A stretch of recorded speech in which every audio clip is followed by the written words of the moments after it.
The guys on Cappy Hour are not role models. They're not even human. They're idiots. Some of the things they say would cause a person to get hurt, expelled, arrested, possibly canceled. To put it another way, don't say this online.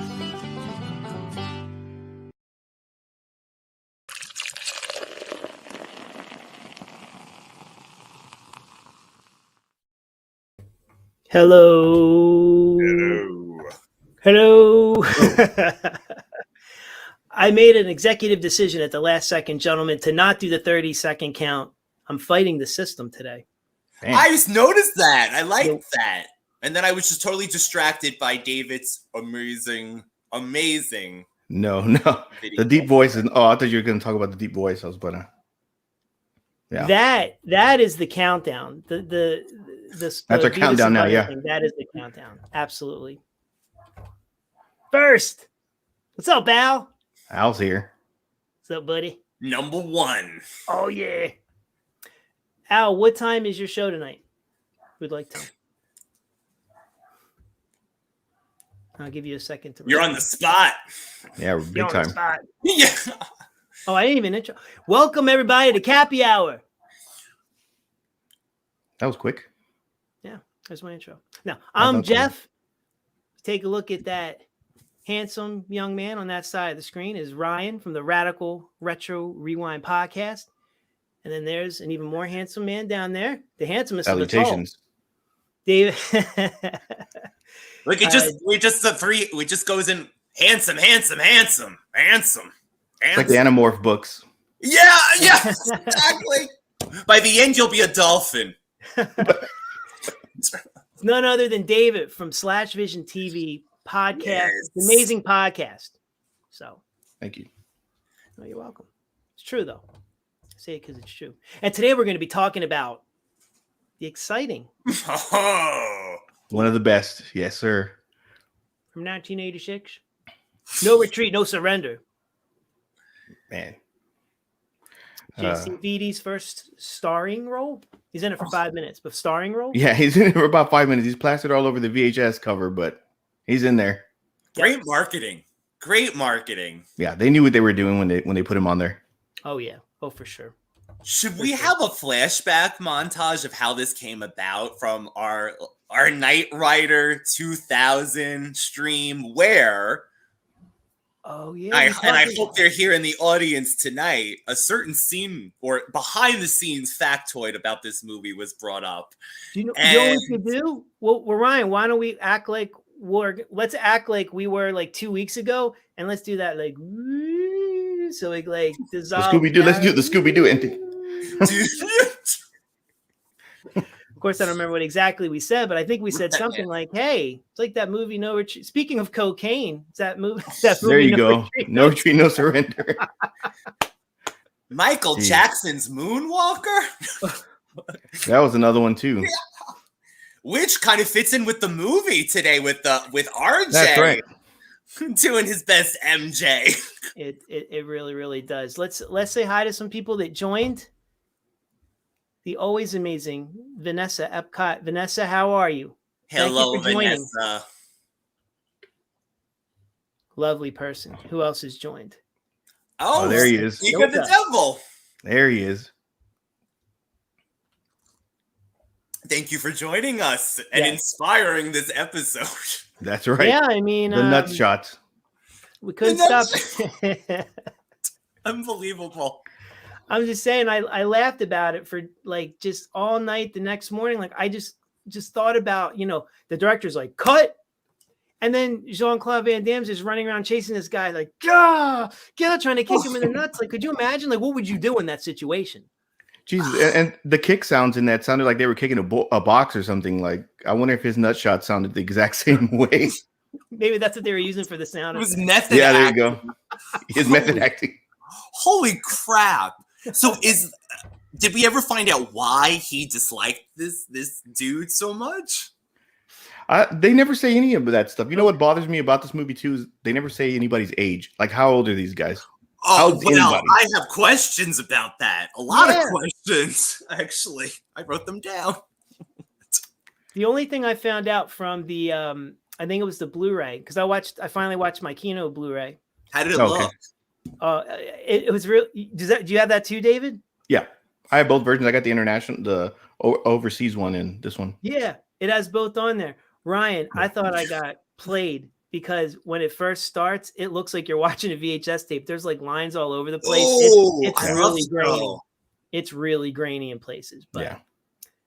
Oh, so wait, do you mean like did they add that on purpose because they did it so good to kind of like fade you into? Oh no, no, I don't think it looks like they got whatever version from YouTube and put it on there. That's exactly what it looks like. Because there's these negatives and things go away. You're kind of at the mercy of what you have. That's why Hard Rock Zombies. I'm gonna be real curious what that's gonna look like because we're still waiting on that. They teased us bad on that one. Real bad, and he's about to get mad. Still no updates. Still no updates. Yeah, nothing. I haven't heard nothing. Now I'm worried it's not going to come out. A rights issue, dare I say? At the last second, that's always how it happens. Claiming it? Yeah. We were talking about Drop Dead Fred earlier, and that was going to be released by Severin. Do you remember this, David? Yeah. They released a statement today saying that their friends at Vinegar Syndrome were going to we're doing it now. Right. I don't know how they lost the rights. I really don't know. I think there was some kind of argument. I read about this too, and then I just was like, well, Hard Rock Zombies didn't come out, so whatever. I was just all pissy about it all week. Yeah. Sitting around my house. Okay. Yeah, but No Retreat, No Surrender. Like I have like a whole bunch of questions. Like, how old are they, and what kind of hair products did Van Damme used? Because the dude got kicked and thrown on the floor and everything, and his hair none of it went out of place. It never moved, not an inch. It never did. They must use a lot of Aquanet. Yeah, because his hair was way too it just was way too perfect. Aquanet. But the Aquanet. Aquanet is a classic. That's what I use too on my balding head. You see, now this is why I enjoy our conversations, because I've seen this movie a million times. And when I rewatched it not too long ago, I'm sitting there and I'm like, why is this guy still living at home? Is he in high school? Is he in college? Is he post-college? What's happening? And then in the Blu-ray, that's why I brought up the Blu-ray. I think that's what Kurt McKinney said in the interview, something about there's a whole high school scene that was cut out because of the budget. Oh. So... What threw me off is they went into a bar later on and had a dance thing. So I was kind of like, well, how old are these guys? And how old is the bully? Like, I have words about Francis. Francis. That's the same thing I got out of him too. Yeah. Why did he own this town? What did he have on everybody, gentlemen? Tell me. Hamburgers. Owned this town. Yeah, I mean, he lived right across the street from Burger Time. Jason's dad, who's broke. I mean, he wasn't making a lot of money, but he had money to buy people triple cheeseburgers. And man, Seattle, man, gets wild with their cheeseburgers, huh? Burger Time. My God. The Seattle versus LA thing. Oh, good Lord. What? He told me that your the Seattle crowd is not as good as his LA karate. I'd be like, ooh, burn, ooh, like. Well, he pissed him off though. Oh yeah, it was enough, right, to get him going. Yeah, well, that guy Dale Jacoby plays a dick in every single movie he's in, and he acts the exact same. Like he plays the exact same character. I just watched Blood Match this weekend. Have you seen Blood Match with Tom Matthews? No. It's an Albert Pyun film. No, I don't think I have. Benny the Jet's in it. The fight scenes are great, but it's like a regular Albert Pyun film. It's out there. And yeah, Dale Jacoby happened to be in it. And I'm like, oh, geez, there's what's his name from No Retreat, No Surrender. And he's, the same voice, same inflections, same everything, same hairdo, the same. Yeah, the little pompadour. Yeah. Yeah. I mean, that guy was a dick. He didn't even give a chance to say like, yo, man, I heard you said that your karate's better than mine. So then Jason could have been like, no, like, what does that even mean? And why was Jason like in a kid's karate class at the beginning of the movie? Like right at the beginning, he's in like this kid's karate class and his dad's like teaching it. And I'm like, wait, what are you doing? And then he gets all like, hyper about it. Yeah. I was like, whoa, and he hits the guy and knocks him on the floor. That kid. I mean, most karate instructors would have thrown you out, you know. Oh, his dad wasn't. Well, can I just bring up the father for a moment, because he is actually, I think, my favorite character in this movie. I can see. Yeah. Would you describe this acting as the most reserved yet angry man you've ever met? He's so quiet and yet peaceful, but he wants to be like, oh, I said no fighting, with these dramatic hands. Like, I love karate. him. It's supposed to be for defense only, but he looks like, he wants to punch you in the face. Yeah. He's with his cane. David, the cane, the best method acting I've ever seen. He was eating those scenery up. He was like, the cane was useful until he got upset, and all of a sudden his leg healed up, and he ran to the garage and like tore everything down. And I just looked at him and I was like, man, he reminds me of those people at the store that use those little motorized carts, and then they get up and they go down the aisle and get everything and go sit back down. I was like, what's wrong with this guy? World on those carts. They're right. Wow. Yeah, that was another highlight, that whole montage of the father getting angry and the cane. Yeah. And then you're right, trying to throw down the wooden doll. Oh my God, yeah. He says it's all trash, it's all garbage. Yeah. And they barely even showed the mom. Oh, like I forgot he had a mom. Yeah, so did I. I thought he was a single father at first. When I first saw the movie, I was like, oh wow, where's the mom? And then I was like, oh, it's that lady that just showed up. This is different, Yeah. No retreat, no surrender. With your the soundtrack as well. I'm sorry, I'm going. Oh my God, yeah, yeah. I feel like we have the same way. It actually, got me pumped. Yeah, I'm ready to sing this song now. Oh, Stand on Your Own. Oh my God, I love that song. Oh, that gets me pumped up. Yeah, I'll tell you. You want to hear a personal story about that song? Oh yeah. I was in Taekwondo. I'm a little guy, right? I was getting bullied in school by this dude. All right, I was green belt at the time, right? And you only use this to protect yourself. This dude used to I learned this in run this me movie. Down every day, right? I watched No Retreat, No Surrender. That song was in my head. That training montage when I went into school that Monday. That boy put his hands on me. That's the last time he put his hands on me. I kicked the shit out of him, dude. I love that song. That gets me pumped. Damn. That's my Hulk up song. If anyone says that movies don't do anything for kids, or they're terrible, or these movies, look what that did for you. Yeah. And I can't believe I admitted that on camera to the world, because now when I watch that movie as an adult, it's about a kid who I think he has, he's obviously have some kind of mental illness to where he envisions Bruce Lee is training him. Bruce Lee's ghost. Oh, good Lord. Yeah. Oh my. You're training him how to fight. And he's described him perfect. And he moves away because his dad's being recruited to fight for some evil crime syndicate.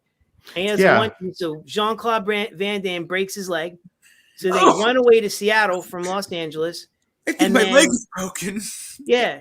And then he goes and all of a sudden we go from that to Karate Kid, because now he's being I'm sorry, Pee-wee Herman, Pee-wee's Big Adventure. We meet Francis and he beats the shit out of Francis and all his friends. Yeah. With the chocolate cake. You were so funny. Chocolate cake. And it's half of a chocolate. Weird. He ate the other half, I'm assuming, on the way there. Yeah. Well, Vince McMahon would have been upset. He's like, damn it, pal, you got to eat the rest of that. No retreat, no surrender. There was a lot of really little shorts in this movie. I felt like I was watching it in a Hooters.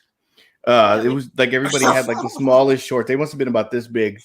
Yeah. And I was like, oh, somebody's about to hang out pretty soon. Speaking of nut shots. Yeah, there you go. They were going to be exposed. Then all of a sudden we move to the part of the movie where you think, because the guy that's our Francis from Pee-wee, he tells the guy who's being totally cool, the karate instructor at the dojo, well, I should say the vice principal one, he was just standing in for the real guy who's actually much more level-headed. But all of a sudden he's, they make a lie about Jason, our lead character, talking about the karate. So now all of a sudden this guy has it out for him, and Yeah. he sends in the lightweight champion of the United States to beat as we learn later, he's to beat the living shit out of this guy for 5 minutes. And now and then he gets picked on at a party. And he was dressed in his best outfit. Did you see him? He was all buttoned up. The shirt was yeah. Yep. Yeah, exactly. Not a wrinkle in sight. That tie. The tie was flat, like those 80s flat tie didn't go down into a point. Yep. Yeah. That 80s flat tie. Yeah, so now all of a sudden he goes and his dad doesn't want him to do karate anymore. And he does, this is like his turning point. He rips the poster down of Bruce Lee and this sends this kid off. This just shatters his reality. And then he starts envisioning that Bruce Lee's training him. If somebody were telling me this movie, I would think they're making it up. The ghost is training him, even though he's not there, because his friend RJ sees him and even goes, "What the like?" It's one of the funniest moments in the whole movie. In this movie. Yeah. Oh, RJ was great. Yeah, RJ's like, white people be crazy, because he's sitting there going like, "How was that Lidaka?" And he's like, "What the fuck is this guy doing?" Yeah, what's he doing? That's my favorite. Yeah. And then so I think he's training to fight the guy who beat, the bully, or I guess the dojo, the guy that was running the dojo. But we never get that. We never get that payoff. Oh, I was saying that earlier when I was watching it for like the second time. I was wondering why he never got his payback. But then everybody was lifting him like what was his name? Dean, right? The asshole. Yeah, he was like throwing him in the air. Yeah. And I was like, wait, this is like the end of Teen Wolf. Yeah, like where they're like throwing him up in the air. Or what's it called? Or Bruce when what was it? I was thinking Teen Wolf 2 or Teen Wolf, but also the end of Karate Kid. It was that whole you're all right, LaRusso moment. Yeah, right, from Johnny. Yeah. I thought it maybe was in a cut, because I noticed that as well. And I said, well, maybe it's in one of these alternative versions, but no, then. Okay, so it's just not brought up again. So, all right. By subplot. I figured that it was a transitive property kind of a thing, like a transitive win. So since at the end, Jean-Claude Van Damme's character, Russian, beats all the other guys, including the lightweight champion that kicked Jason's ass. And then Dean, who also kicked Jason's ass. I mean, these guys got smoked by him. And of all the like final battles of an 80s movie, did y'all notice that Jason controlled that match for all of maybe 20 seconds? Like he got hit a couple times and flipped in the ropes, but the rest of the time he beat Jean-Claude Van Damme's ass all over the place. So did their world champion. What was his name? That was Kelly's brother. Yep, Kelly's brother. He gave Van Damme a pretty good fight, but then Van Damme was like cheating, and he wrapped him up in the ropes, and then went to town on him. He was even choking him with a turnbuckle, and punching him. I was like, man, poor guy. What was up with that ref's hair? Oh, good Lord! I thought I was the only one that noticed. Yeah, it was like it looked like it was a helmet, like it looked fake. Yeah, really fake. So did Bruce Lee's hair. Oh my God, Bruce Lee's hair. Okay, so I think what would have solved this whole thing, what about in a shadow? A thinner dude, maybe, that looked more like Bruce Lee, but just shadow him. Make him in the darkness. Don't say that this guy is Bruce Lee. Well, if you think... I love their balls, though. After reading about it, that dude was a stand-in for Bruce Lee after he died in some of his movies, so which is kind of weird. But I was like, they don't even look the same, like not even close. Not at all. And I thought many years ago. Yeah. And here's something else I learned about the movie from watching on the Blu-ray, the special features. I always thought they were doing the effect like of the old movies of Bruce Lee when I was growing up, how it was the dubbing. So the voice never matched the lips.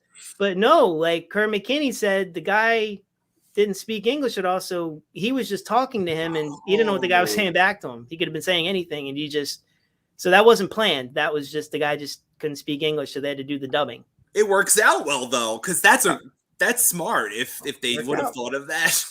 Bruce Lee's entrance was weird too. Like it kind of seemed like he came out of a UFO or something, or it kind of reminded me of like when Kelly LeBrock shows up in Weird Science, just like not sexy at all. And he just like popped up and I'm like, what's wrong with this guy? Could you imagine Bruce Lee coming out? What would you crazy little man like to do first? And of all places, he shows up in a crack house. Like, that place did not look nice at all. What was this ghost doing in a crack house? The windows were boarded up. There was paint on the walls. I was like, what's wrong with this guy? That kept falling down. Yeah. Yeah. That paint everywhere. Oh my god, that was amazing though. And I love when he put that ripped poster up. I thought that was yeah. I was like, that's dedication. That's Hey, since it's Cappy Hour and all three of us on here, speaking of crack rock, who do you think was on drugs in this movie? RJ. Yes, I agree.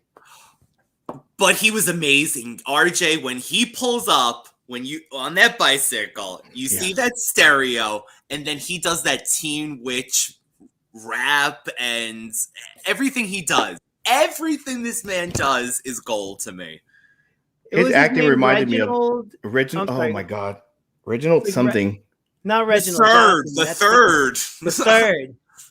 Oh, his acting reminded me of like all those like Bollywood movies or like those Japanese commercials where he's just like super happy and smiley. We know why, evidently. You're calling shenanigans of the nose kind. Yeah, trying to get you not canceled here. I don't know, but I'm glad he stayed away from from those candles because he would have lit his hair up like Michael Jackson did. Oh, he had a lot of soul glow in that. Yeah, it was. And he honestly, he did a mean moon. Well, I guess you would call it a moonwalk. Mm-hmm. I think the most impressive thing I saw on here was when the friend Francis, we're just gonna call him Francis because I don't even remember his real name. When he jumped over that like he was doing those jumps when he was trying to catch RJ at the beginning. Where did that come from? Where was this inner strength? He had some pretty good height on those jumps, man. He jumped over that street thing, and I was like, wow, that was pretty good. RJ had to ruin it by rolling the skateboard under him, but yeah. RJ was a jerk, but RJ, I will say RJ did though for all of his faults made the movie. I mean, to this day, every time I can do something, I always say like, "Don't worry, Jeff can provide," and that's in that movie because RJ can provide. Like he gave him a crack house. I know a crack house, and he provided. He's like, "What else you got, RJ?" A haunted crack house. Yeah, it's exactly what it sounds like. Yeah, if you would have told somebody about this movie, you know what it would have sounded like you made it up. Yeah, we should have brought somebody on that's never seen it, and all of us could have like just explained it to them. That was me. I think that was me. This was my first time. That oh my god, I did not. Yeah. But you explained it. You both in that last stream explained it beautifully. The Bruce Lee ghost, the insanity of it all, and honestly, I can't wait to rewatch it. Okay. I'm so glad I own it. Oh yeah! Thank you, two wonderful gentlemen. Now you got to watch Miami Connection. Oh, I'm in. If you've never seen Miami Connection, you're missing out, man. Those concert scenes. Wait, that's not with Jackie Chan, is it? Oh God, no. No. Nobody good is in this movie. This is beyond. Jackie can't. If you haven't heard the sweet sounds of Dragon Sound, you're missing out. Ryan, it's like we're not worthy to have a movie like this on this earth. I love it. It's that level. Like Hard Rock Zombies would be like Saving Private Ryan compared to Miami Connection. And this was filmed at UCF, and I'm saying this, and I'm knocking it. Wow. It was filmed in my college. I had no idea. Such a good movie. Miami Connection, man. And then they reunited the cast and had a concert in Austin. It's on YouTube, by the way, if you guys want to look that up. I was really upset because I was like, oh, man, I doubt they're ever going to do that again for that movie. But yeah, Jesus, Miami Connection is where it's at. If you ever want to see someone kick someone and grab them by the nose and pull them as a comedy bit while they're singing, watch Miami Connection. Or if you want to see a concert where everybody chants Taekwondo,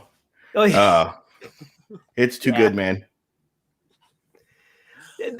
Ryan, this is the movie I just told David. I think I told you too that I bought over Christmas. I've been waiting for it I missed it. By the time I knew about the movie, it sold out.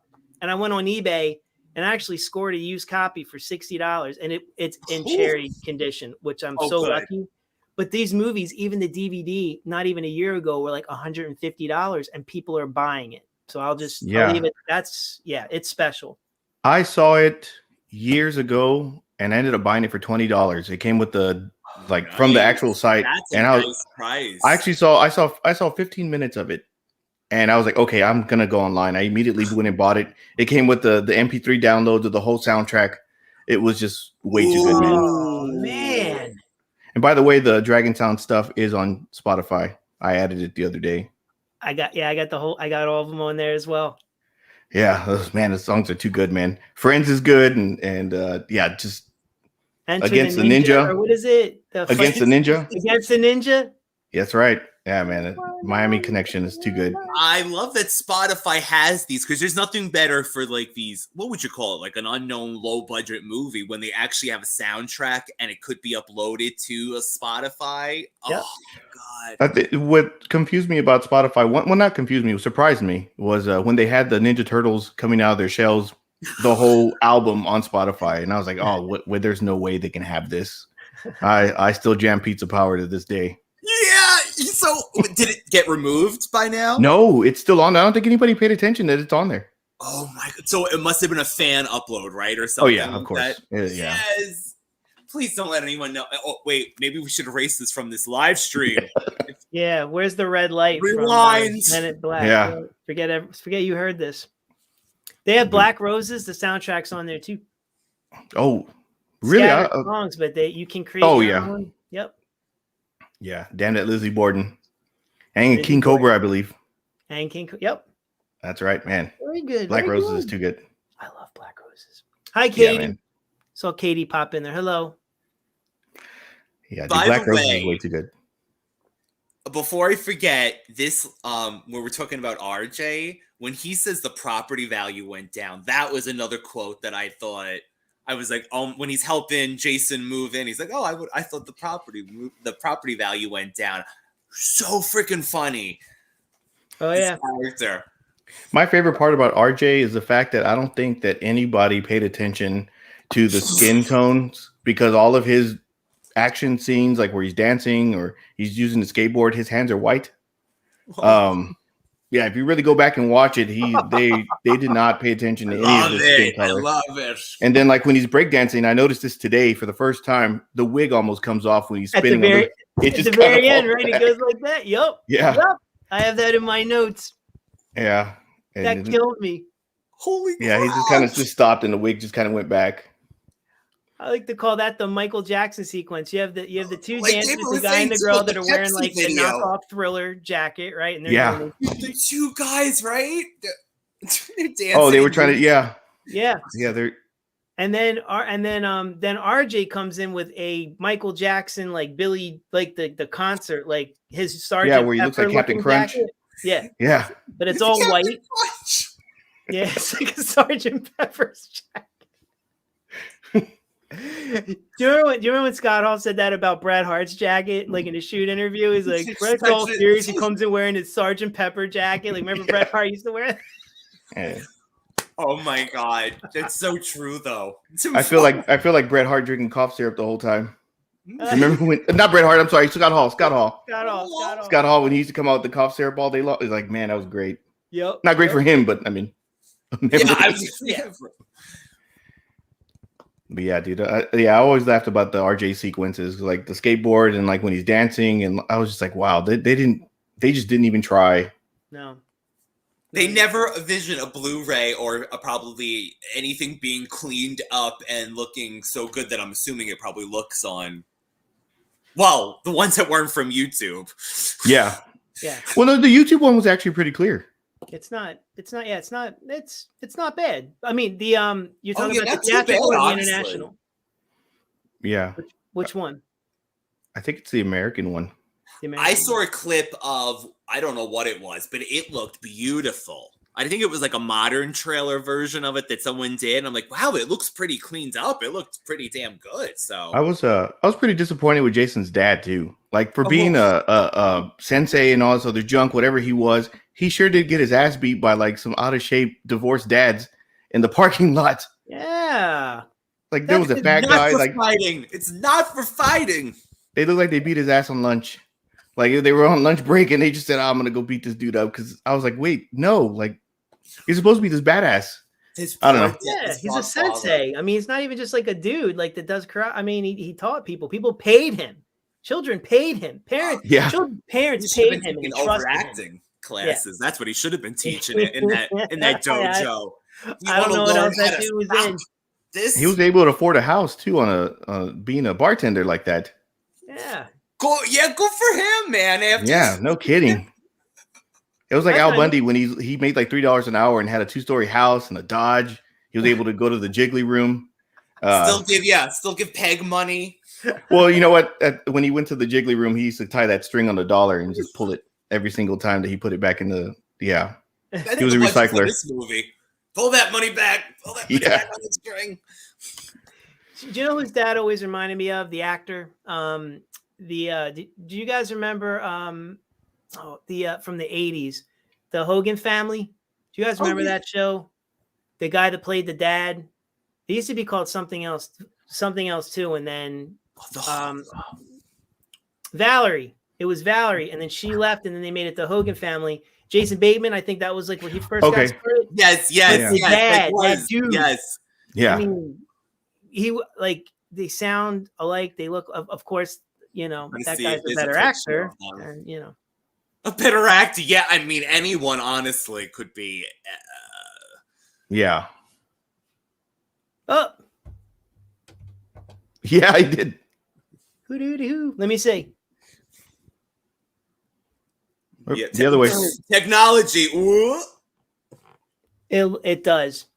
He's got that George Hamilton tan. Yeah, the George. Wow, he looks like leather tan. Yeah, he looked like he rubbed tang all over his face. Lifestyles of the rich and famous. Yeah, man. Like I said, RJ, and then like the bully was. The bully was. I couldn't. It bothered me when he was eating a hamburger. It really did. He had the stuff all over his face. They always did that in the 80s. Did you ever see his friend's rat tail? What's the guy that was eating across from him when they were eating hamburgers? His friend had like the longest rat tail I've ever seen. He had like a perm, and then he went into a tail. Stick with me, boys. You'll never go hungry. Yeah. Shocked over. This is when I said, okay, this movie is gonna be the best. There's this bully. He literally, what was the quote he said? Oh, this is my favorite. I'm gonna be back, and I'm gonna get you. Yeah.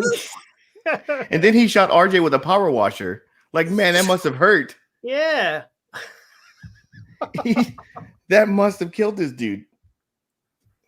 But yeah, I don't know what made this guy such a. I mean, it looks like he got his butt kicked, and then he joined the karate class to learn karate to defend himself. Yeah. And Dean trusted him in this very short time versus, Jason that comes in who couldn't have been any nicer and whatever. I mean, I think he deserved to ask him straight up. Like, did you really say that about LA? Like, let me see something. Show me a demonstration. And then he would have saw Jason kind of sucked and then been like, I don't believe it. I think you got your ass kicked because you eat too many burgers.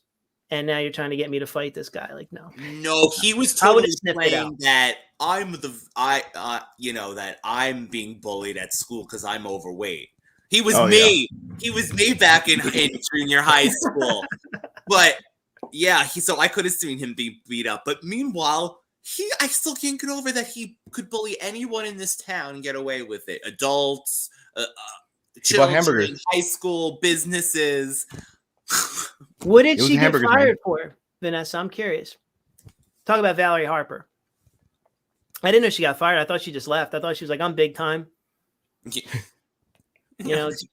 Jason Bateman was, I think he was stealing that show. I don't remember anybody else on there. The birthday party scene kind of bothered me. Jason never poked holes for that damn rabbit. He just like wrapped it up. I knew Ryan was going to think about that rabbit. Thank you, David. Holy crap. When she pulled that rabbit out of that box, I could not believe it. That he didn't put any holes, literally. Nothing. It was just, he just handed her a box. It's like when they wrap the cat in Christmas Vacation, like Yeah, exactly. Yeah, exactly, man. Yeah. Yeah, that's what it reminded me of. Yeah, so that's another thing, the girlfriend. Okay, that's one thing that the international cut has over the US cut. All of a sudden, like, 20 minutes into the movie, the mom's like, look who's here. And it's like, he's like, oh, you came back. Yeah, they never they don't even explain. She just like pops up and they're like boyfriend and girlfriend, or they're dating. Yeah. And it's like, wait, how did this happen? Like, yeah. Where like in the international cut, before he leaves, she says goodbye to him and stuff. And then there's something about like, I don't know if it was a cut scene or something, but yeah, they go to a store with a rabbit and they see the rabbit. So that's where that whole thing comes from. The bunny. That rabbit, by the way, that is so small that they would never even have sold that by then. It's still been with their mother. Oh my God. It was like the size of her hand. So that rabbit was probably dead shortly after the filming of this movie, especially if it was by this character. No retreat, no surrender. Back in the box. Yeah. They must have said the title of that movie like 4 times in the whole thing. Well, that was his Hulk up music. Like that was his his stand on your own. Every time RJ yelled, no retreat, no surrender, he's like, Jean-Claude Van Damme, bitch. I'm like, yeah, and then he just like snapped out of it, did his little flip kick, got out of the ropes. I like how Jean-Claude did like the little Andre the Giant, like tie on the rope kind of thing. Yes. Wait, so while we're making fun of Dean for getting upset about LA karate, what about Van Damme's character for getting all hyped up when he was like Russian? And then Van Damme's like, ugh, and then he's like runs straight at him. And it's like, is that really that much of an insult to him? This time it'll be different. Russian. Like, yeah. If that were me, I'd have been like, what, really? That's all you got? Like, yikes. Yeah, you got hyped up for nothing. It was so good from that whole scene. Yeah. That Russian sent me over the edge. That right after that, Russian. You, the son. Yes. But this time it'll be different. Like, he didn't recognize him until he took his shirt off. If only he would have whooped Van Damme's ass in that Playboy shirt that RJ had. Yeah. RJ was rocking the Playboy bunny the whole time. The most stylish one in this whole movie, RJ. I'm sorry, guys. I'm such a trivia buff. So Vanessa said that she got fired for a salary dispute, much like John Amos. On Good Times was where we got our damn. Oh God, Johnny. Yeah, where she drops the plates. Damn Florida. Yep. Yeah. Florida Evans. I love Good Times. Such a good show. Such a good show. Oh man, I couldn't stand it after James died. James was like my favorite character on the whole thing. It changed everything. I felt too. There was balance. And then after that, it became like the JJ show, and it was they tried so hard to make Bookman a thing. Yeah, it was just garbage, man. Like then what did they add? What's her name? Janet Jackson. Mm-hmm. Yep. Oh, by Janet times, it was done. It was like then Michael's mustache bothered me the whole time when he was growing out his mustache, and I was like, that doesn't look right at all, man. Dynamite. Good times every time you made a payment. Oh, it's man. Please don't I think my favorite episode. Well, the thing that makes me laugh for the majority of the time was when JJ had that girl over and he was reading her a poem, and everybody was in the kitchen laughing at him. Oh, I love that scene. Because it's such a real scene, you know. Yeah, he wanted privacy, and they were just laughing at his whole poem that he was reading to that girl. Al says, no retreat, no surrender. Evil dies tonight. Yeah. Evil dies tonight. Evil dies tonight. Oh, God. I can't. Don't even get me started on that second Halloween movie. Halloween Kills? Yeah, I liked it. To be honest, I did like it, but there was so many parts on there. I was like, oh, why are they chanting this? They're not in the, Too much. It was too much. Okay, I would have taken it once, twice. Yeah. They wanted to. It was like too on the news moment. It was like a "This is awesome" chant in every match. Yeah, on TV. Yes. It was very polarizing. Overall, I did like the movie, but it definitely had its faults. And it's after that's what I mean. Sometimes I don't like to review something until maybe like 3 or 4 days later, because then the euphoria effect runs off. Like Yeah, like my adrenaline was going. I couldn't wait to see that movie. It was like 2 years or something. It was forever to come out. So finally, you're done all of it. And you're like, oh, it's the most amazing thing ever. Like, and then later you're like, oh no, I thought Anthony Michael Hall was kind of corny in it, and like with the bat. I was disappointed that that's how his character went out. Like, I would have loved that if he was more of a major player. Oh my god, we're just getting into talking about Halloween now. Well, at least we didn't blame anybody for doing Bible Man. Damn it, Bible Man. Damn it, man. Yeah, Bible Man was too good. Wait, did Anthony Michael Hall do cocaine, or was it just Robert Downey Jr. doing drugs? It was Sean and Knight Rider, and that's it. How dare you? I think they all. Indie Woman. I think Anthony Michael Hall looked like he was coked up in Weird Science. He was on something, or yeah. Yeah. No, Mom, yeah. I never tossed off. I've never tossed off in my life. Dude, I love Weird Science. It's like one of my favorite movies. I love when he's drunk. Like he's oh man, that was like my favorite part of the movie when he's drunk in the bar. I heard she's in the Malakas, Yeah. Such a great. That is another movie. Oh my god, such good movies. Yeah, way too many. Why is it be at Monster Mania? Ellen Mitchell Smith next month in Jersey. By me. He was on the Goldbergs. I was surprised that he actually did a thing on the Goldbergs. Yes, a few times, right, David? He's been on. Yeah, he was a teacher on there. Yes, and he kind of like shows up now if they need an extra teacher to be thrown in on the background. I guess he's on a lot. Is it wrong that I like the Weird Science TV show a lot too? No. I thought that was actually really good back in the day.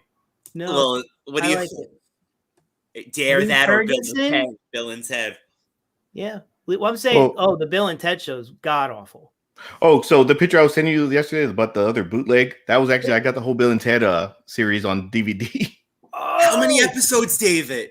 It's only like 13, I think. It didn't last long at all. It lasts right too long. Yeah. My don't even ask me why. I'm not going to get into it. But my friend came over and I was trying to tell him that Lisa Wilcox was in it because I love Lisa. Wilcox. Yeah, she was Missy.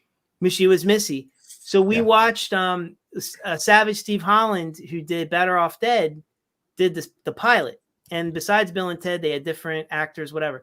The pilot was really funny, and I thought, wow, how was this show garbage? This is not what I remembered, nor did I remember it seeing wasn't bad at all. It was actually interesting. Like, I was into it. I don't know if it's because I'm a Bill and Ted fan, but I was into it. Yeah. Because over time, like, you could tell the second episode on, he didn't do any of it. I think from what I read, they got rid of him. They didn't think his scripts were funny. Yeah. And the show kind of veered off into what it was. But yeah, I think him and I watched. I don't know why we just watched all, like, I think it's only like 8 or 9 episodes. Is and it they're half hour without commercials? So if you like to waste time in your life like I do, by all means. Same here. I started watching it, I think, like last year. Like, I started binging a lot of it on YouTube because, like, all the episodes are on YouTube, by the way. But that's where we watched them. That's where we saw them. Yep. Yeah, and so I feel like watch nights too. Don't forget that. I want to do that. They watch nights. They watch nights. Bill and Ted. I feel like the third movie ripped off a lot of the TV series because there was some episodes on the TV series where they meet their future selves and they were like assholes. And it's just like like on the second movie, but they were like they had different professions and stuff. And I was like, that's kind of weird. And then after watching Bill and Ted 3, which I didn't like. I'm sorry. Bill and Ted 3 was just not my... I didn't like it either, David. Cup of tea. I tried my best. You liked it? I did. I like Bill and Ted. I just watched 9 episodes of I guess you're right. Yeah. Well, and the cartoons. I have the cartoon as well. I have the cartoon on DVDs. The cartoon. I want those action figures, David. Talking about I have both of them at Target. They had them at Target. Yeah, I had a friend find them, and he was like, "Hey, I think you like these," and I was like, "Yeah, go ahead and get them for me real quick." Oh my god, of course. Why would I look in the stores here? Oh man, but talk about nostalgia. My friend got me this for my birthday or Christmas. Yeah, that's the one that I got. Yeah, that's the exact one. No, that's how much I love Bill and Ted.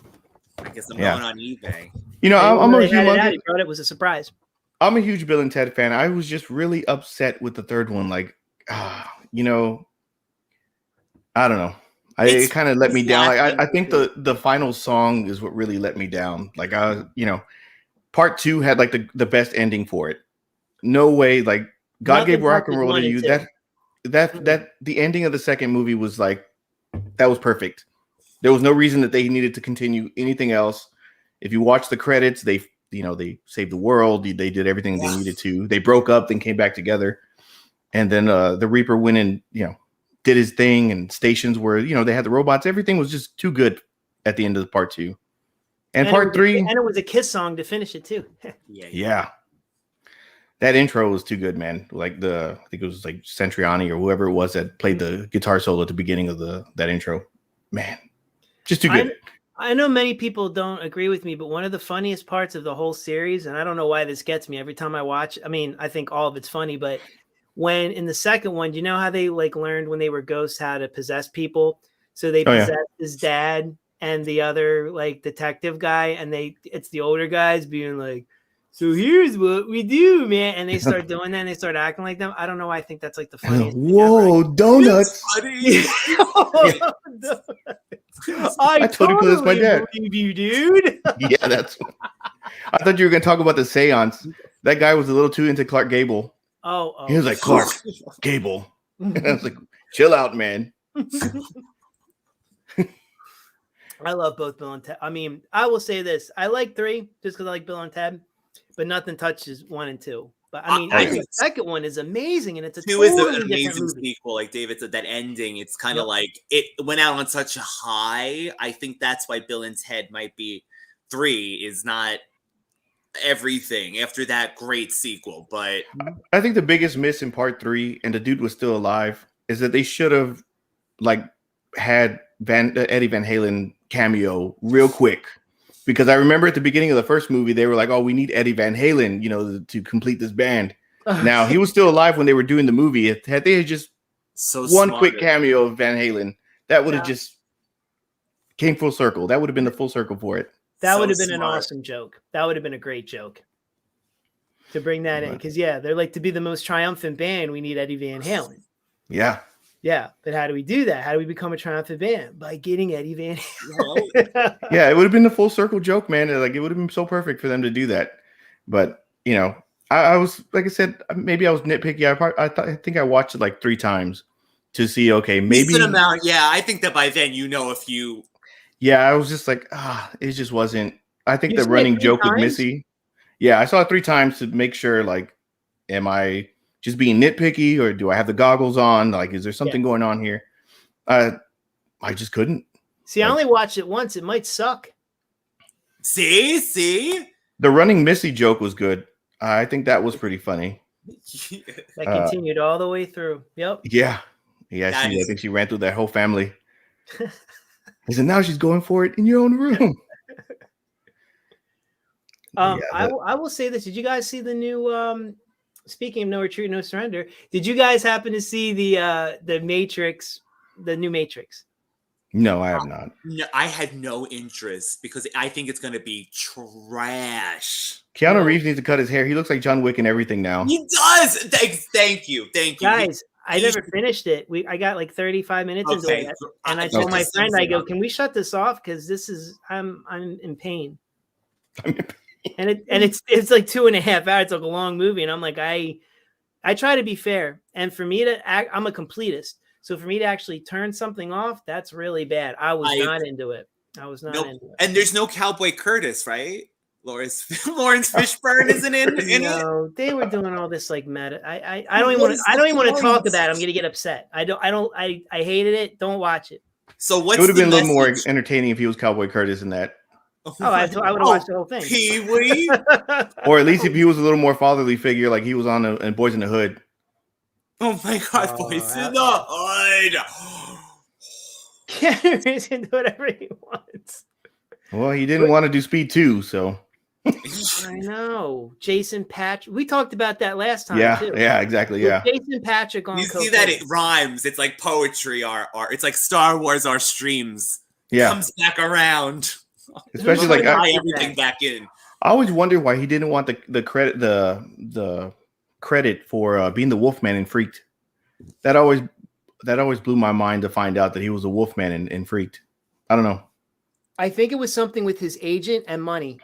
Because he did that because he was friends with Alex Winter and he wanted to do that to be nice or whatever. But yeah, he was a Mexican dog boy. By then. Yeah, he was kind of like big time by then. Ortiz. So yeah. Then the agent will charge him, and it was kind of like a low budget movie, and he already spent money on like Randy Quaid and all that. So yeah, that's like I'd help my friend out too, like that. The ageless. What was that like? 2-day shooting, if that, with the makeup. That's a fabulous movie. Oh yeah, Freaked is way too cool. I definitely want an upgrade for that. I will pre-order it like that. I actually have that too. I bought that bad boy when it was really cheap on Amazon. You're so lucky. I bought a whole bunch of trash movies, man, and they turn out to be like expensive later on. I'm like, wow, really? People are gonna pay this much for Airheads? Yep. Airheads? Yeah. Is that I got that like sealed? Is that worth a lot of money? I found it over the summer sealed for like $1. Yes. Airheads is actually pretty expensive online, dude. No BS. Like, look on eBay. Airheads is expensive, and the first cut of Ladybugs is expensive. Oh, Ladybugs! Oh, the Jackie. Oh my god, Ladybugs! I love that movie so much. Al, did you like? I'm sorry. Al, did you like? The Matrix Revolutions? Wait, what is it? What's the name of it? Reload. Everything's Revolutions. Reloaded. Reload. That's the third one. I'm kidding. I don't know. But I agree with him. There's no in between. Yeah, there really isn't. If you don't like it, you don't like it. I love the first one. I think the first one's really good. I think the second one was the best. The second one you like? Yeah, I like the second one the most. Airheads is a master. That's why I got it. I was excited. I didn't know it was worth money. I love Airheads. The Lone Rangers. Somebody sent me a funny thing. It's like the Lone Rangers are going to take their music off Spotify because of the joke. Yes, yes. I love that. Oh yeah, the Lone Rangers, man. Al did like it. Okay, Al, that's cool. Video cassette of Airheads. Now we're talking. Oh yeah. I don't know. That Blu-ray went out of print, and like I said, it's one of those movies that I bought once again on Amazon when I first started getting Prime. I just went and bought everything that I could remember. They get you with that, right? Because once you get Prime, or you're like, free shipping, this changes things. This opens a whole new world. Yeah, especially 2-day shipping. Gets you on sale. Like, I think I got by the way, I don't know if you gentlemen know. I can't believe it was $12.99. Petey Wheatstraw on Blu-ray. The Devil's Son-in-Law. If you want to see a movie. Oh, I can't even describe this movie, David. Petey Wheatstraw, the Devil's Son-in-Law. I've never even heard of that. It's a 70s Rudy Ray Moore, like, oh boy, okay. I'm in. David, devils in red leotards with horns and plastic pitchforks and wow. Oh God, this movie. That might be a future viewing for everybody. $12.99 right now on the Blu-ray on Amazon. You can't beat that. No, you can't beat that. Free shipping, David. This dude Arts, hello, new subscriber to my channel. Thank you very much. I appreciate that. I'm gonna get you back. I promise. I promise. I saw that earlier. I've been so just trying to like promote this stuff today, and I'm busy with work. So yeah, I just happened to see that, and I'm like, oh, so thank you for joining the live stream too. What was I going to say? Oh yeah. So talking about things that go out of print, just whatever. So the halfway to Black Friday sale from last year at Vinegar. I love Detroit Rock City, and I think Kiss aside, because Kiss is only in it in the end. It's not a Kiss movie. Yeah. Oh yeah. I think it's funny. I love that movie, and I can't wait for that to be re-released. For an upgrade.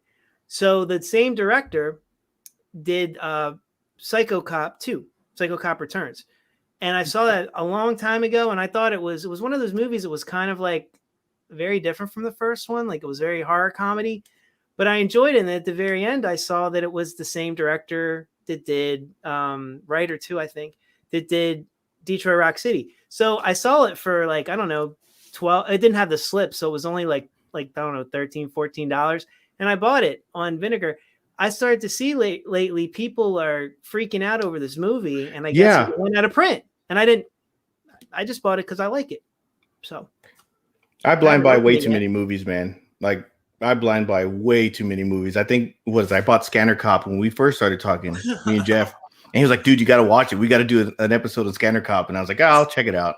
And it was actually really like, I can imagine laughing if I was like one of the crew members and these guys are using their scanner powers and they're just there looking like they're taking a shit. Yeah. And yeah, but it was actually really good. I haven't seen the second one yet. Some people will say that the second one is better than the first one. I like both equally. I think they're both very strong. They're both they're the same, but they're different. So. I still haven't watched Surf 2. I haven't seen Surf 2 yet, man. And I think immediately, it's awesome. You'll love it. You will love it. I'll remember This Thursday at midnight, 12:01. Into Friday. I mean, Thursday night into Friday or whatever. Yeah. Is Valentine's Day sale. So I didn't participate last year, but I will this year. Oh, I don't know if I think they're selling a lot of adult themed movies for Valentine's. Yes, there's a lot of new releases that are vintage porn, like bushy porn, if I can say that. Oh, it's Cappy Hour. I can say that. Yeah, bushy porn. But there's also a lot of where the music is louder than the people. What's that? Where the music is louder than the people. Yes. Yeah. But some of the things are 50. Some of the old catalog titles are going to be 50% off. So I'm gonna go out on the limb and say that I don't know why anybody would buy porn these days. I don't know either. It's free. Porn. Like you can just go on the world porn, unless you're really into that stuff. Because remember those old VHS tapes? They used to come in that humongous foam insert. It was like a slip cover. Yeah. And it had the VHS that's in the one for David, right? That was like that's gonna keep a kid from taking that out. Yeah. So those were the days, man, where you actually had to work for it. Yep.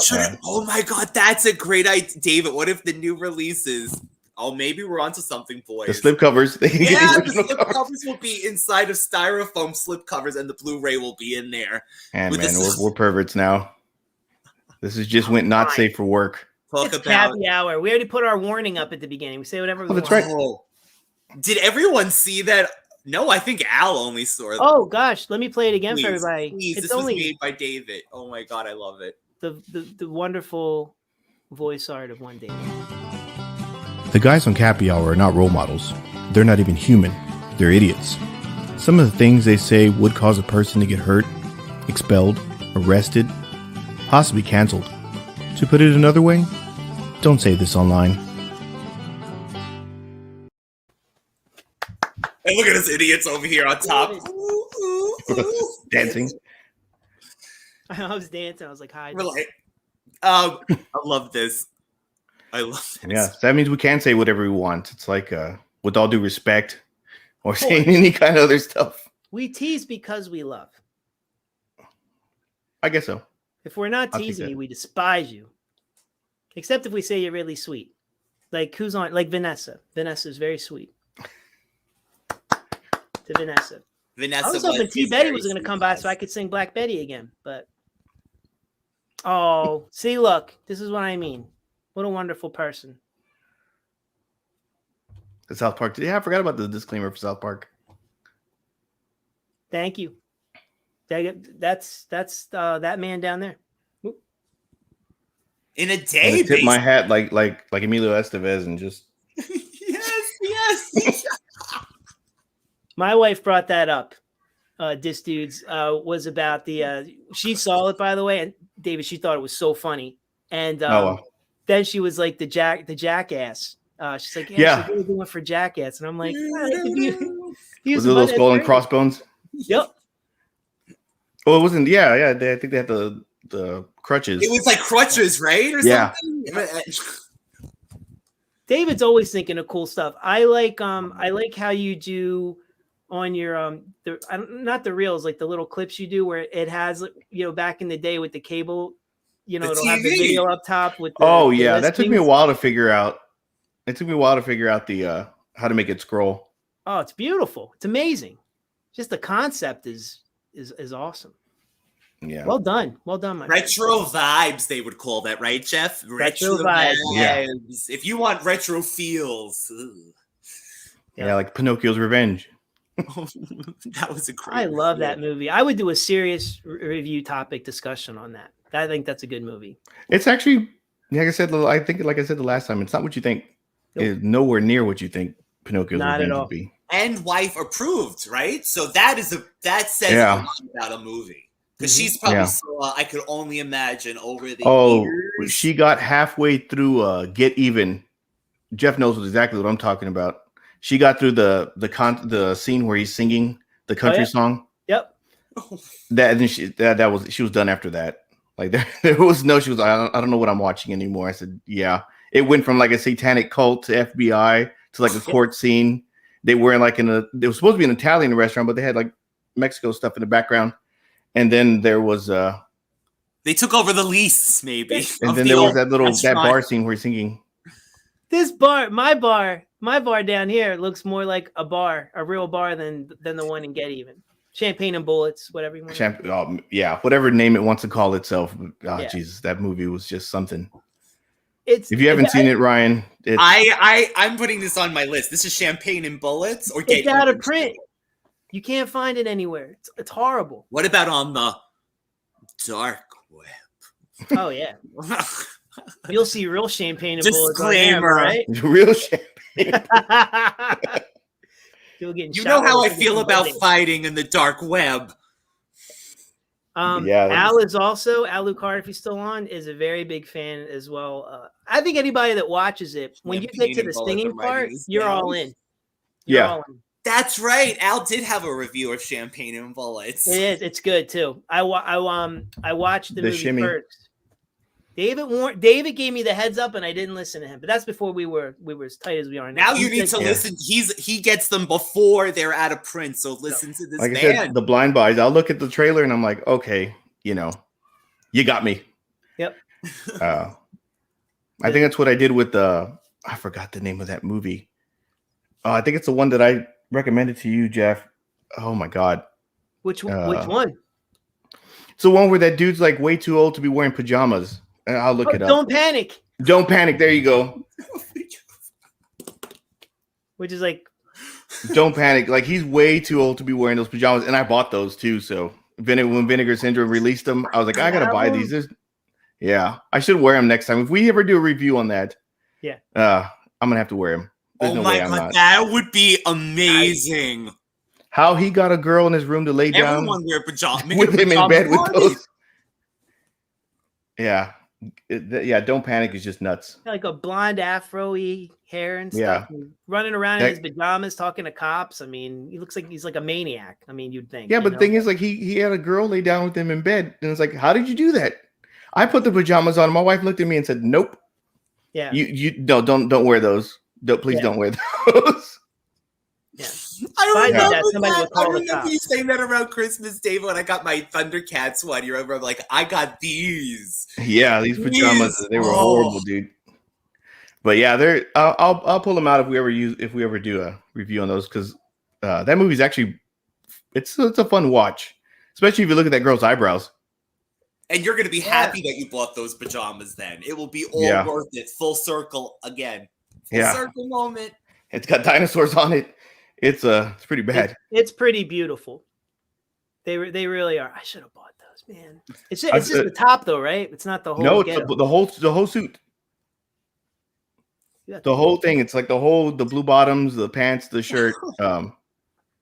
I saw what made me laugh is I think we were watching Alf, and for some reason my wife will watch Alf. It's good taste.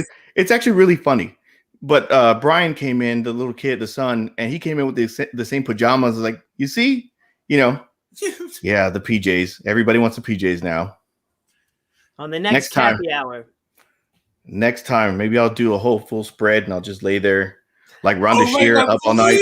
Oh God, please. Like Rhonda Shear, where she was in the lingerie the whole time and up all night. I'll just sit there in pajamas. Yep. Make a fool out of myself. myself. We could totally play like a disclaimer again. you're watching Up All Night. Oh yeah, you can do promos for Cappy Hour. We'll take commercial breaks, fake commercial breaks. There she is, T Betty. Oh, T Betty, Bam, you gotta wham. do it. Oh, T Betty, bam, wham. Hi, T Betty. Welcome. Okay, now I'll we put really on the start pajamas Cappy for the Hour. next. Jeff Goldblum. Yes. Ooh. There All the opened up. chest. Goldblum style. We're all wear black shirts that are cut down to here. I just lean, lounge with David. Then someone will think we're tuned into like one of those porno streams. All of us all lounging on the couch. It's like, gonna end up belonging on OnlyFans. That's what it's gonna be. We'll turn to one of those like You've heard it here 900 first. number commercials they used to have. Do you remember those to pick up the phone? Wow. That's right. Live, ready to talk to you. And you're laughing, right? Like it's like the most interesting conversation. Yeah, and they're all dressed like hookers. Laughing. Like, pick up the phone. Oh yeah, they had to pick up the phone song. Yeah. Oh wow. Hell yeah. You It's like never the know party what line. you're gonna get here on this conversation with us. Do you remember those party lines they used to have in the 90s? Like Yep. for all those losers who were at home and they're like, oh, I'm gonna party with people I don't even know. Yes. I swear though, I never called one. I wish I did now, so I would know what like really happened on there. But I bet you it was nothing like on those commercials. Well, they had like so many. There was like a hotline for like everything back in the day. Like I think the other day I posted up that He-Man and She-Ra. Mac and Me. Mac and Me. Yeah, remember I No posted that up the way. other. Yeah, dude, I posted up the other day. It was a video of Mac and Me. It was a commercial to call Mac, and it's like Mac didn't even talk. Like, how did that even work? Like, he didn't even talk. There was nothing. Mac didn't even talk. It was me, right? Yeah. It was me, Mac. It was me all along. Did you ever see that? I think it was a deleted scene where they shot the boy in the wheelchair. David. That was hilarious. I mean, God forgive us, but I wish that scene was stayed in the movie because it was Dropping knowledge tonight. It looked hilarious because he just like fell back. Between that and the cliff. Oh, the cliff. That's right. Cliff and the wheelchair. Yeah. Defying gravity. Damn it, Mac and Me. That McDonald's giant McDonald's musical commercial in the middle of the movie. Yeah, when he's in the bear suit. Yep. Yeah. That is a classic, and it made me want to eat McDonald's right after watch every time. Space Jam does that to me. Every time I watch Space Jam, I feel like eating McDonald's, and I don't know why. Toys. They used to have the Space Jam like promo. That's right. Probably why. That's right. When I watch Santa Claus the movie, it does that to me. It makes me want to watch McDonald's. When that kid's like, have you ever seen this movie? Yeah, the Tim Allen one. No. The Dudley Moore one. The Dudley Moore one. Okay, with Dudley There's Moore. a scene where this homeless kid is against the window and he's going, and they're like eating like Big Mac and fries, and it makes me because he's so hungry too. So then I feel, I'm definitely down. Let's have Alan for a Mac and Me stream. Mac and Me. That's eat right. McDonald's. We all got to do that thing that they do too. The Wu-Tang. On the stream. The Wu-Tang thing that they're always doing on Mac and Me. Yeah. Was that movie? Does anyone remember this? Do you guys remember this? I swear my uncle got a bootleg of this movie, gave it to me, and told me, unless he just wanted me to believe it was E.T. 2.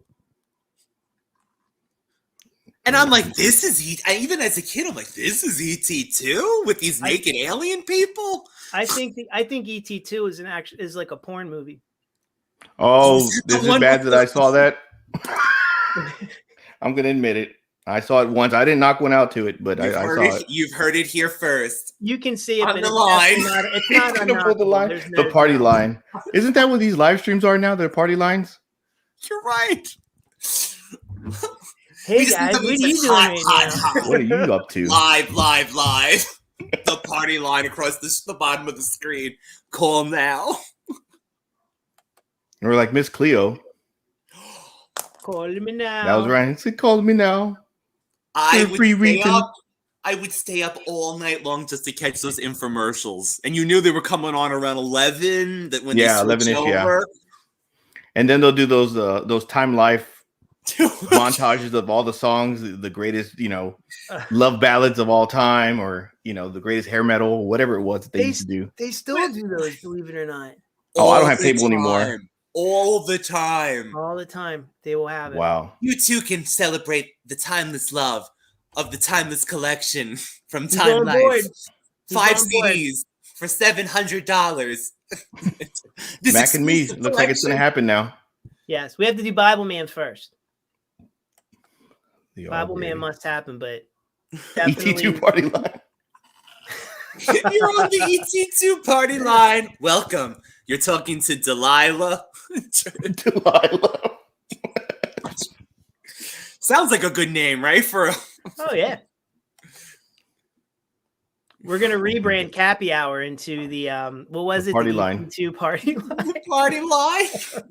You've reached the party line. I actually bought a movie from Vinegar Syndrome called Party Line. Have you seen that, Jeff? Yeah, with Richard Hatch. Yes, yep, from Battlestar. Yep, I saw that. I saw that on VHS. To the list. The slip for that was really cool. The purple slip was really cool for that. I should have, man. One of those blind buys, man. Regrets. This might be called the regrets, the vinegar regret stream. Oh, I regret after I hit buy and I'm like, oh man, $140. Like, whatever. I'm glad I don't share a bank account. So I get all the way to the end and I'm so excited. And then after shipping, because now shipping's $12. When I see that total, I'm like, I have to take some stuff off. What am I doing? Yeah. Do I really want to see this? Yeah. I couldn't believe when Jeff said that the shipping is $12 regardless of everything. It's like, wow. They used to be really cheap or free, I think. It was like $5. It was $5. $5. Yeah. Or now that's a bargain. $10 if you got like the special. That was last year's, like the special. Like, I don't know, you could track it or something like that. And that's great, but now it's 12 because of raised prices, and it could only go higher from here, boys. Yeah. I mean, I'll pay whatever. Who am I kidding? People ask me like how I've lost so much weight, and I'm like, because I've just been buying Vinegar Syndrome movies. I don't have money for food. Like New York Ninja. Yes. Oh, there it is, right behind him, dude. Dude, you got to watch Ninja Busters. Ninja Busters. You gotta watch Ninja Busters. It's hilarious and it's stupid and it's just. Does it involve Busters? No, not even close. It's about these two guys who claim to everybody in the movie that they've been trained by BruceLee, and it happens evidently. They suck, and then they try to get trained by an actual studio. And then they get mixed up with drug dealers. It's As you do. Yeah, dude, you gotta watch Miami Connection because Miami Connection is the same thing. It's basically a band that's karate themed versus a gang of ninjas that sell cocaine in Florida. Yep. The cocaine, and it's called Miami Connection, but it takes place in Orlando. Yeah. I'm writing this movie down too on the list. And if you ever want to see anybody hairier than Robin Williams, he's in that movie. the brother in that movie. Yeah, that dude's the guy looks like John Oates. Yeah, and he's got the little bandana. He's like a friend. Yeah. God, that I always remember him from that scene when he just like yells it out. A friend. Yeah, a friend. Miami Connection, man. That movie just takes you in different turns. Miami Connection. If I was on a desert island and they left me movies, I would want, not in any order, Miami Connection, New York Ninja, Champagne and Bullets, at least those three, because you can only get like three things, right? Like 3 wishes. Dude, did you ever buy Action USA? No. Oh my God, if you've never seen that, the beginning car chase, Action USA is great. And since Noel is on here, I'm gonna have to bring up King of Kickboxers. I've seen that. That's good. Billy Blanks is in it, and he is Billy Blanks. Yeah, dude. Tybo. Yeah. Dude, Billy Blanks is in there. Yeah, speaking of infomercials. There you go. Yeah, with his bloodshot eyes. Yeah, Billy Blanks is in there. He's like the villain, and he's like a rapist in the movie. What? Yeah. There was a blonde girl on the bed, and he tries to get her, and she escapes. It's kind of like what would I say, like a kickboxer ripoff? Yes, one of the many kickboxer ripoffs. Yeah, he's a horrible person in that whole movie. Before there was Taibo, there was Tai No. Yeah. Oh, yeah, snap. King of Kickboxers, man. Crackle and pop. It's something. Yeah, but dude, but if you haven't had a chance, watch Action USA. I'm gonna definitely check that out. I do see Dis Dudes here is mentioned a movie I do love very much that doesn't get enough shot, and I'm surprised because there's Bruce Willis and Damon Wayans in it. Oh, The Last Boy. Yeah, that's right. The Last Boy Scout. Oh, I love that movie. It's so cool. I mean, it's the same guy that did what's it called? Hidden Gem. I love that. Shit. I just lost it. Either way, it's an amazing film. Danielle Harris, a young Danielle Harris, is in it. For all you horror buffs, you get to see. I was gonna say, is she in a clown outfit? Maybe it's Don't Tell Mom the Babysitter's Dead. Oh, I knew which that you was have an episode about, right? On your podcast. Yeah, that was one of my early ones. I'm all caught up on Slash Vision. I mean, I listen to it while I'm working. It's awesome. It also changed dates, right, David? So what is the new current? I tried doing Mondays, and it just wasn't. I wasn't feeling Mondays too much, so it'll be back on Saturdays as usual. The weekends were my. Isn't King of Kickboxers one of the sequels? I don't. That's a true story. I don't know. I don't know. Thanks a lot, Al. You just blew my mind. If that's what if it really is. When I rented it, I didn't know that. I mean, Al. Yeah, Al's very, very knowledgeable. I was gonna say, this probably is truth. Yeah, we gotta. If we're gonna be talking martial arts films, how can we forget about Last Dragon? One of, if not the greatest soundtracks of any martial art film. I think it is really the best. Oh, soundtrack. It's the great. It's got to be the greatest. Come on. I don't care what anybody says. Rhythm of the Night was the song of that movie. I agree. Always, yes. I agree. It's part of the soundtrack. It was a Billboard hit, like a legit Billboard hit, like because I know the Last Dragon song at the beginning and then they play at the end really hypes me up, but. Yeah. Rhythm of the Night, that's like the official the official song of Last Dragon. And Kevin doesn't get you pumped, David and Jeff. Which one? Oh God, Seventh Heaven. Humanity going crazy. We're talking about drugs. Oh yeah, no kidding. God rest their soul. God rest their soul. But she was up dead. Oh man, that's right. And Leroy was such a wuss in that.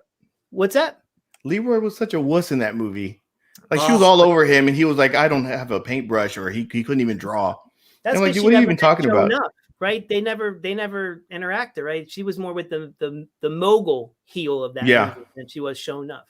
She would have been all over shown up. She loves that. Oh man, I don't know his Converse. When that coin dropped and she picked Converse. That God, I love that whole movie. But she was smitten. No, she was really smitten with him. Oh, yeah. And even his belt buckle that he took. Necklace. Damn, I like when he dressed up like a ninja at first. That's like so not like good guy karate. I think that was funny. When he went to save her. Yeah, that's right. What was in that fish tank? Piranha? Oh, yeah. That was amazing. That's another. Oh, yeah. The breakdancing ropes. That's right. His little brother, when he got out of the. Yeah. You can, if I ever get kidnapped, that's exactly what I'm going to do. Yeah. I feel like we talked about Last Dragon. And his little brother is the the sequel that would have come out. It would have been Show Nuff's movie. Oh man, that would have been. Dude. But there's like these movies. Martial arts was like huge in the 80s though, man. Like there was way too many trashy movies that had martial arts in there. And then like it carried on to the 90s when they brought out Three Ninjas. And Three Ninjas is great, by the way. I don't care what anybody says. Oh, yes. Even the one with Hogan. Oh, High Noon and Mega Mountain. I own that and I have not had the courage to watch it yet. It's fine. He had a hairpiece. It was it was during that time that Hogan, do you remember on Nitro when he used to come out with that hairpiece and they slapped it off of him? Yep. It's like that weird time in WWE when he wore that like construction helmet with the fist on it. Like that was that was a really weird. Yeah, Hogan was a strange one, man. But he's still wearing that hair, He still though. is a right? strange one. Like when he Yeah. came out on He's still WWE strange. with the bandana, it almost looked like that could be a Halloween costume prop. What was they that? could sell Do you remember that show he had? Do you guys Thunder remember that show? Paradise. Thunderbaits. It was Thunder in Paradise. There you go. Thunder in Yep. Paradise. With Chris Lemon, they had that boat. Carol Alt. Oh yeah. Yeah. The black boat. Yeah. Man, I remember those. Do you remember when I think Nitro had all kinds of stuff going on? I think Mortal Kombat the series was it Conquest came on after Nitro. Yep. Robin Hood. And then stay tuned for Robin Hood. Poor Tony. and what did Raw have? Silk stockings. I watched it. Silk stock. It was Nobody so says naughty. anything bad about silk stockings. I will come down with a fury. That was a great show. Amazon's got that in high def on it's free on Prime. Uh-huh. Oh Yeah, God. Oh, did you watch your copy God. of Did you read this? What? Oh God, no. Not Chris Brown, please, God, no. Don't say that into the Oh. universe. Say it, no, burn it. I don't even want to see. I don't even want to. Yeah. Oh no. Don't remake it. Just make a new It's just movie. like when they remade the Karate Kid and it was like the Kung Fu Kid. Like, well, it should have been called the Kung Fu Kid. Like he was like, how the hell was he able to do all those badass kicks by taking off his jacket? That He bothered was the in- trash out of me. He was in second grade and he fought like adults too, right? Like, Yeah. I mean, it was ridiculous. Yeah, they tried too hard on that. But yeah, there was way too many bad movies with martial arts in there. David, did you see? I'm only saying this because I don't think I told Ryan this. David, did you finally remember I told you I might have recommended to you the Phantom of the Mall, Eric's Revenge. I have not got around to watching that yet. I keep getting movie after movie in, and I'm like, I just keep throwing them on the shelves. If I knew you were a fan, one of the main characters is Rob Estes. Oh wow. Silk Stockings. A young Rob Estes. Yep. Wow. Yep. We all know Chris Brown knows how to hit. This comment. Oh, Man. Cappy Hour. Oh. We remember the pictures. I remember Rihanna's face, and I still remember. You know what that Terrible. means, guys. Hang on a second. Looked like she was dead. Hang on, I'm sorry. The guys on Cappy Hour are not role models. They're not even human. They're idiots. Some of the things they say would cause a person to get hurt, expelled, arrested, possibly canceled. To put it another way, don't say this online. Okay, proceed. Oh, burn. Chris Brown knows how to hit. And the Phantom of the Mall. Phantom of the Mall is a great movie. Yes, definitely. Yeah, I picked that up. I think it might be out of print. I'm not sure. Yeah, I remember I Okay, asked you you, I know was like, what? should I buy this? And you were like, yeah, go ahead and buy it. And I was like, all right, I'm going to pull the trigger on it. Yeah, and you got it's the one that's wrapped with the case and all that. Yeah. Yeah. That's cool. See, Silk Stockings was great, man. Amazon's got like Prime Video's got like Acapulco Heat and all those other like trashy those trashy they have, dude, no bullshit, they have them all on there. You just blew my mind. Acapulco Heat. Oh, that girl in there was what was her name? She's in trouble now. They just did that Netflix series. She was married to the dude from Starship Troopers. Okay, yeah, I know exactly what you're talking about. I just don't remember her name. I don't know. My wife was watching something. It was like some kind of pyramid scheme with all these people from like the new Battlestar Galactica that were ripping people off or something. I don't know. Something I started What? watching the Baywatch, the HD version of Baywatch, and it started recommending all these shows, and I'm like, oh man, it was just bad show. You know, those late night, shows. It was way too good, man. When we thought we were staying up and seeing something like, oh, now this is sexy. Yeah. These shows, this is adult. We're so Way too adult. Silk Stockings. Jeez. The What intro to else that was was there? great. There was Silk Stockings. I'm trying to think. Acapulco Heat. Baywatch Nights. I don't know if that Baywatch was- Nights. There you go. the classic of them all. Jeez. Shopping I Mall mean, is a great movie, by the way. unless you want to get super technical and go to Showtime, there was Red Shoe Diaries, which I remember hadn't. Red Shoe Diaries. That was my stuff. Everybody was over there watching Real Sex on HBO, but Red Shoe was for me. Oh, Red Shoes was the best. And Taxi Cab Confession. Oh, good Lord. Hookers at the point. I don't know why I watched that. Man, those shows back then, man, they were just way too good. There They also had a lot of good other like non-raunchy late night shows. Yes. What was that? Night Court was pretty good. Mm-hmm. I did Jesus. like Sherman Oaks. I think that was it was made by a guy that really did like that was like a real porn producer or something, and he would shoot it.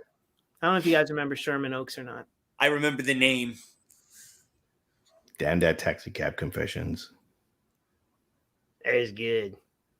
Now, I mean, I feel like that is probably as close as we would get to like real life reality TV now. And God knows, maybe they'll do one on Uber, Uber Confessions or something.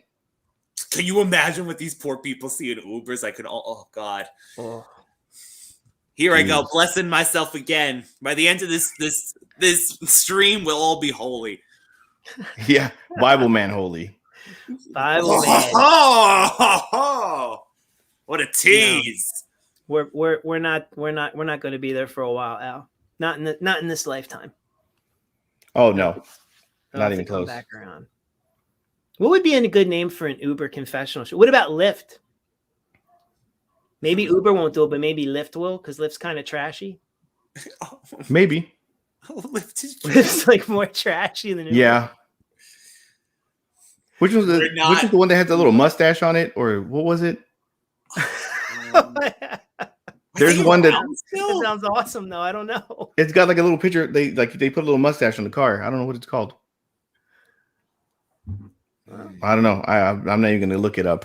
We'll open a whole floodgate. It's gonna be bad. I hate reality. Yeah, it's not the real world anymore. What's it like? Ride sharing with a mustache on logo. Do you remember remember when VH1 tried to do their own real world and it was like the surreal life and they had all these out of work actors? David. Yeah, Bell Dog was on there. That Eric Estrada, Vanilla Mini-Me. I love that show. Bridget Nielsen, Peppa from Salt and Pepper. Yeah, like they were all on there. China. Oh my God, that was. You remember the episode where Mini-Me was like drunk and he was pissing against the wall and he was in his little wheelchair? Yes, he looked back. He like, I'm all right. I'm all right. That dude looks terrifying at night. No, I'm sorry. You know, he just he looks terrifying in the middle of the night. Didn't his eyes glow too, David? Like they would do like I'm all right. And he had those eyes that were like all from drugged out, like oh God. Ryan, real life tell me it's coming back. Surreal Life. I feel like we had but I would be thrilled if they did like. Oh God, it would probably be people though from like MTV. Somebody would get offended though. Somebody would get offended. Oh, I don't like them showing me in my most vulnerable moments, and everybody starts crying. You know, it's my God, those were the best when they were trying to leave the house. I remember was it China that was trying to get out the window? I forgot China was on there. And they were like, to hold and her freaking back. Sean Waltman showed up. Yeah, that's right. I forgot China was on there. Yep. Even X-Pac showed up to try to get her out of the house or something. Like, come on, baby. My God, what a time. What a time, everybody. Didn't like Peter Brady hook up with the model on there? Christopher Knight. Yeah, that's right. I remember they well past the show for like years. They were together. My Brady or something? What was this? Me and my Brady. My Fair Brady? My Fair Brady, yes. Yeah. VH1 had all those great trashy shows. I love them all. Yeah. I love New York, Rock of Love. Oh my God, Flavor of Love was Flavor the best. of Love. I those were all too good. I don't even know. I think we tried watching Rock of Love the first season like last year, and boy was it just cringe fest. After it was just it's cringy. Oh my goodness! And to hear Brett Michaels like pronounce diabetes the same way Wilford Brimley does kept bothering me. He kept saying, "Oh, my diabetes." My diabetes. Diabetes. Yep. He was on Brett Michaels was on The Apprentice, and he like they had like the very he made it to the end. He won. It was diabetes. The 2 Snapple drinks. Yeah. And that Snapple drink he made was the one that was sugar free because of his diabetes. It was actually like really good. It was out for a while. I used to like it. Shout out Brett Michaels and your Snap. On the first few episodes, we kept laughing at this drunk chick on Rock of Love that kept saying, "Don't tempt me with a good time." Every single time she was drunk. She kept saying it, and I was like, "Oh, will you please leave?" And then she left, and then came back. That's her line. That must be her pickup line. Don't threaten Yeah. me with the good. And Wait, Al's that completely wasn't correct. Toasty, was it? No. You, It was you some. know Toast, do you remember Toasty? Oh, like, yeah, from yeah. watching it? Yeah, like, Yeah. She lives in my town. Like she lives here. We see her often. Toasty. I swear to God. Not A joking. quick Google search, and you can see a lot more of those women on Rock of Love. Oh yeah. Yeah, they all act like they were all wholesome. Like half of them were in porn. Yeah. Yep. Yeah. Diabetes. Diabetes. Damn that Well, Wilford Brimley. He's still around too, isn't You he? heard diabetes here on the line. No, he died not too long ago. Yeah. Oh, wow. Okay. He put up a hell of a fight, that man. Yeah, no kidding. Especially when he was With in diabetes. I used to be friends with this guy. He had a blog, and every year on Wilford Brimley's birthday, he would talk about somebody who died young, and then he would always end it with, "But Wilford Brimley still walks the earth, and I can't believe it," or whatever. He did it for like 5 years or something. Oh, wow. I used to read his blog because it was a joke. It was jokey. Everything he did was like sarcastic and parody and stuff. So the He actually really diabetes loved Wilford Brimley. remixes. The What's that? diabetes remixes are great. Oh, All yeah. of the songs that they remix, all of his commercials, those are always real good. Oh yeah. Damn that Wilford Diabetes. Brimley. And he still looked the same like he did when he was in Cocoon. And The Thing. Always. And The Thing. That's right. And Remo Williams. It's coming out on That's Kino. right. I like that movie. Hey, what was that show that Steve Austin used to show up on all the time? It was one of those Nash cop dramas. Nash Bridges. Okay. With Don Johnson. That's right. Don Johnson. Holy shit, Nash Bridges. The other grandma Bridges. used to love Nash Bridges. She loved some Don Johnson. Steve Austin was always on there. Like, Oh, they were going to give him a spin-off show. oh, I didn't know that. Yeah, that's cool. I believe. And I bet you who could back me up is probably Al. I was going to if say. he's still on. I'll But there have was to know. something like they wanted to take that character and do a spin-off. But at the time, this is when Austin 316 was rolling. He was world champ and all that before the injury started catching up. And I think Vince wanted a little bit too much money, and so Austin's like, They didn't make it. I'm good. I'm not a big fan of Austin's movies, except for Damage. I don't know if you guys have ever seen Damage. That was actually pretty badass. Never. No. Where he's like where Steve Austin's like an underground fighter, and he's trying to earn money to save this. So he murdered this man, and he went to jail for a long time. And then his daughter, the man's daughter, was sick, and he went underground fighting to pay for her surgery, her heart surgery. It was actually a pretty good movie. Like, 'cause I didn't like The Condemned or the other ones that he made. Oh, The Condemned. Condemned. Did he do Stone Cold in it, David? Was he playing Stone Cold in the movie as well? Yeah, he's pretty much Stone Cold in everything. Yeah, that's like his thing. Yeah, it's kind of like Pauly Shore or Ernest. Exactly, you're getting Pauly Shore in every role. Pauly Shore also in Phantom of the Mall. Yes, I saw the credits for that. Yeah, I saw the trailer and I was like, okay, Pauly Shore's in it, and I'm a Pauly Shore fan, so I bit. He plays it straight. Wow. He's also in an episode of 21 Jump Street, playing it straight. So he was in 21 Jump. No one watched 21 Jump Street with me. Well, there's some good episodes. Though, I was still watching Parker Lewis Can't Lose when I was watching the reruns of 21 Jump Street. Yep. With Billy Jane, aka Billy Jacoby. No relation to Dale Jacoby from No Retreat, No Surrender. Yeah. Oh, we just circle back around. Where I think we do, just a little bit. Yeah, Hey, those old shows were good, man. Like, all of them were actually a lot better than what you would think. Yeah, but they had heart. Yeah. If anything, and you mentioned, David, Mortal Kombat earlier.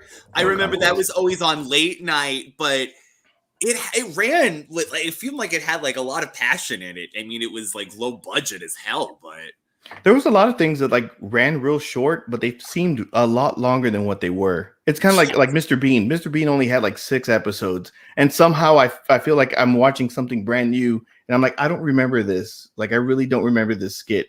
And it just keeps on going. It's like, I don't believe that Speaking of half the time. I was gonna say timeless people who never age. Although I haven't seen him lately, but I feel like he had like a suspension capsule for a while.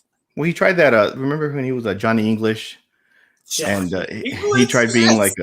like a secret agent, and then he was on Rat Race, which I loved. Yeah, Ooh, I actually saw Rat Race in the theater Race. and the Mr. Bean movie. I love Mr. Bean. I think it's hilarious. But Oh, like yeah. you, I feel like I've seen them all, and every time I find a new clip, I'm like, I didn't see this, but yeah, they only made like 10 episodes. So it's Wow, did not know this. Dang, Pauly Shore, I wouldn't even have known that. oh, I don't think dang. I can see him in Chris Kattan's part either. Like, No, they're like too perfect. That's like one of my wife's favorite movies. She loves that. I would have, I was a little bummed out that Pauly Shore didn't have a bigger role in Class Act. He was just there for like 2 seconds, and I'm like, oh man, Pauly Shore. But did you see the one where the jury duty with Tia Carrere, where they tried? Oh yeah, Yes, of course. The trailer tried to take advantage of the OJ thing happening, like say hello to Judgito. Yeah, Judgito, yeah. I forgot about the OJ stuff. You remember when OJ's afro was really big and was a Naked Gun, and he had to like walk in sideways? They did the throwback to the 70s or whatever. Yeah, he couldn't. We should play the Bronco now on the run here. Another flashback. Do you remember this moment in history? Helicopter. Well, do you remember when they parodied it? They did a parody of it on Shrek. Yep. Things that would never happen any day anymore. Yeah. And of course, WrestleMania, the backlot brawl with Goldust and Roddy Piper, and Vince did that. Yeah. Vince is like, oh, that's funny. Yeah, exactly. This is gold. Yeah. This is quality. Yeah, that's good shit. Yeah. That's good shit, pal. Yeah, like that Royal Rumble. Oof. Oh. Not to veer off into wrestling, the pain. That's another full circle moment. Oh, movies that would never exist as well anymore. Naked Gun. Oh God, no, Naked Gun would not happen. I think my favorite part of Naked Gun, and such a small part, is when he goes to the docks and he's trying to ask this dude for information. He's like, with $20, and they keep passing the money back and forth. Yeah, because they're trying to get information from each other. Such subtle in the acting too. It's like a little scene like that.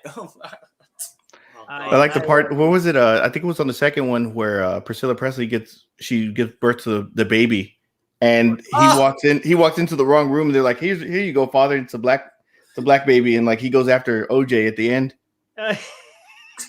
Yes. That part was so funny. I loved I thought all three of them were great. Even the last one with Anna Nicole Smith and Fred Ward. Oh my God, Anna Nicole. Oh my God, that's. Do you know how much trash they would have gotten at the Anna Nicole scene happened today? Where like remember the silhouette and her, her stuff came out. Right? I knew just what you were going to say. Yep. It's just like on what was it, Ace Ventura? They did the same thing. Yeah. Yep. Everybody started throwing up. Oh yeah. Well, it was that like fake rhinoceros or the rhinoceros. Yeah. No, I was talking about the first one. With the ball, with the balls. Do you remember the first one where the I forgot, she took off her stuff and she ended up being a man. Oh, and like everybody was throwing up. Yeah, there you go. They played They played the Crying Game theme song too. Yep. Yeah. And oh my God, canceled, gone, never to be seen again. No. Would not pull. I'm sorry, I was thinking of the rhinoceros. Oh, the rhinoceros, yeah. Well, that rhino scene is, oh my God. Finkel is Einhorn. The baby's coming. He's pushing through. Ryan just did something not too long ago on Catwoman with Halle Berry. So I just thought actually, you're right on time. You're good. The Sean, you guys should definitely go check that out. Actually, it's actually very entertaining. I've never seen it. The reason I bring that up is because Sean Young really wanted to get the Michelle Pfeiffer role.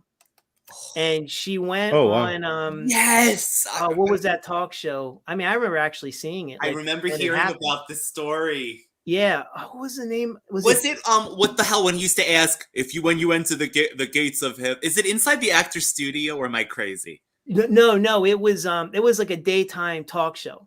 And it wasn't Oprah. There was way too many of those. Oh, it was on a daytime show. She went dressed like Catwoman. And she Damme? acted like No, Catwoman, and she's looking into the camera, basically begging Tim Burton to cast her. But like they already started shooting, like it was almost done. The movie's almost over, like being shot. So didn't she also go to the studio dressed as Catwoman as well? She did. Oh, good Lord. Do you remember when she did Dr. Jekyll and Miss Hyde? Yes. That is a movie, David. Yes. I saw that at the drive-in. Oh, God. Oh, wow. Yeah, we had drive-ins here back in like the 90s, and I saw Mortal Kombat there and Waterworld. I wish. Oh, man, that's cool. And yeah, Dr. Jekyll and Miss Hyde was one of them. I think Dr. Jekyll and Miss Hyde, I want to say it was paired up with Dangerous Minds. Don't even ask me why, because it was always a double feature. Wow.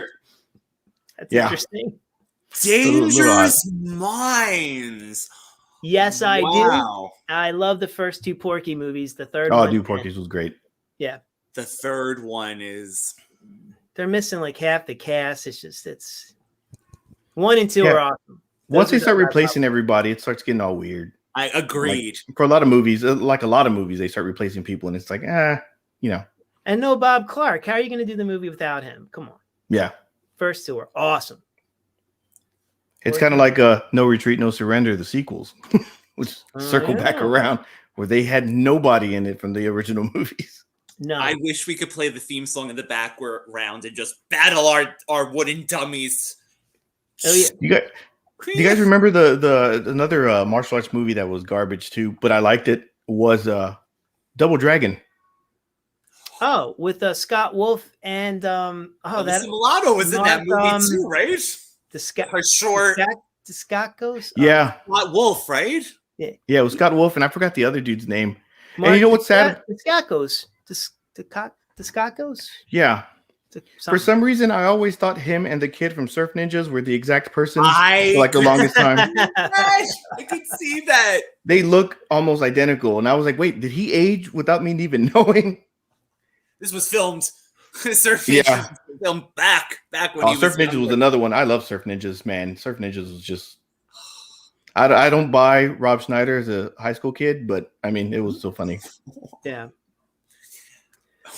I want to say this. I should have brought it up earlier about No Retreat, No Surrender. So I haven't told either of you this story, but this is true, 100% true.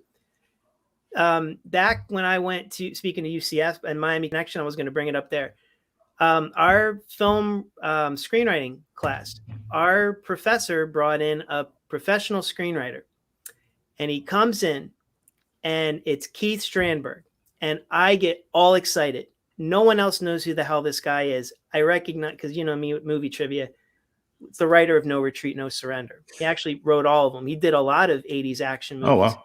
And he was on he's friends with the guy that taught our class. Well, no one has questions for this guy, and I'm just vomiting questions about the movie. And he just said it was like his first movie, or like one of his first movies he worked on.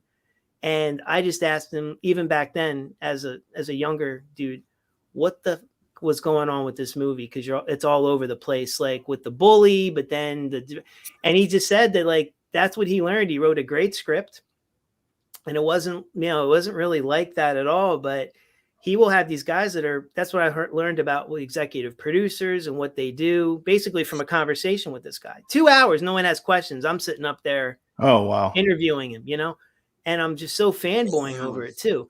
But he tells me that you have these guys that come into the money guys that are like, yo, I don't like this scene. We're going to reshoot it with other stuff.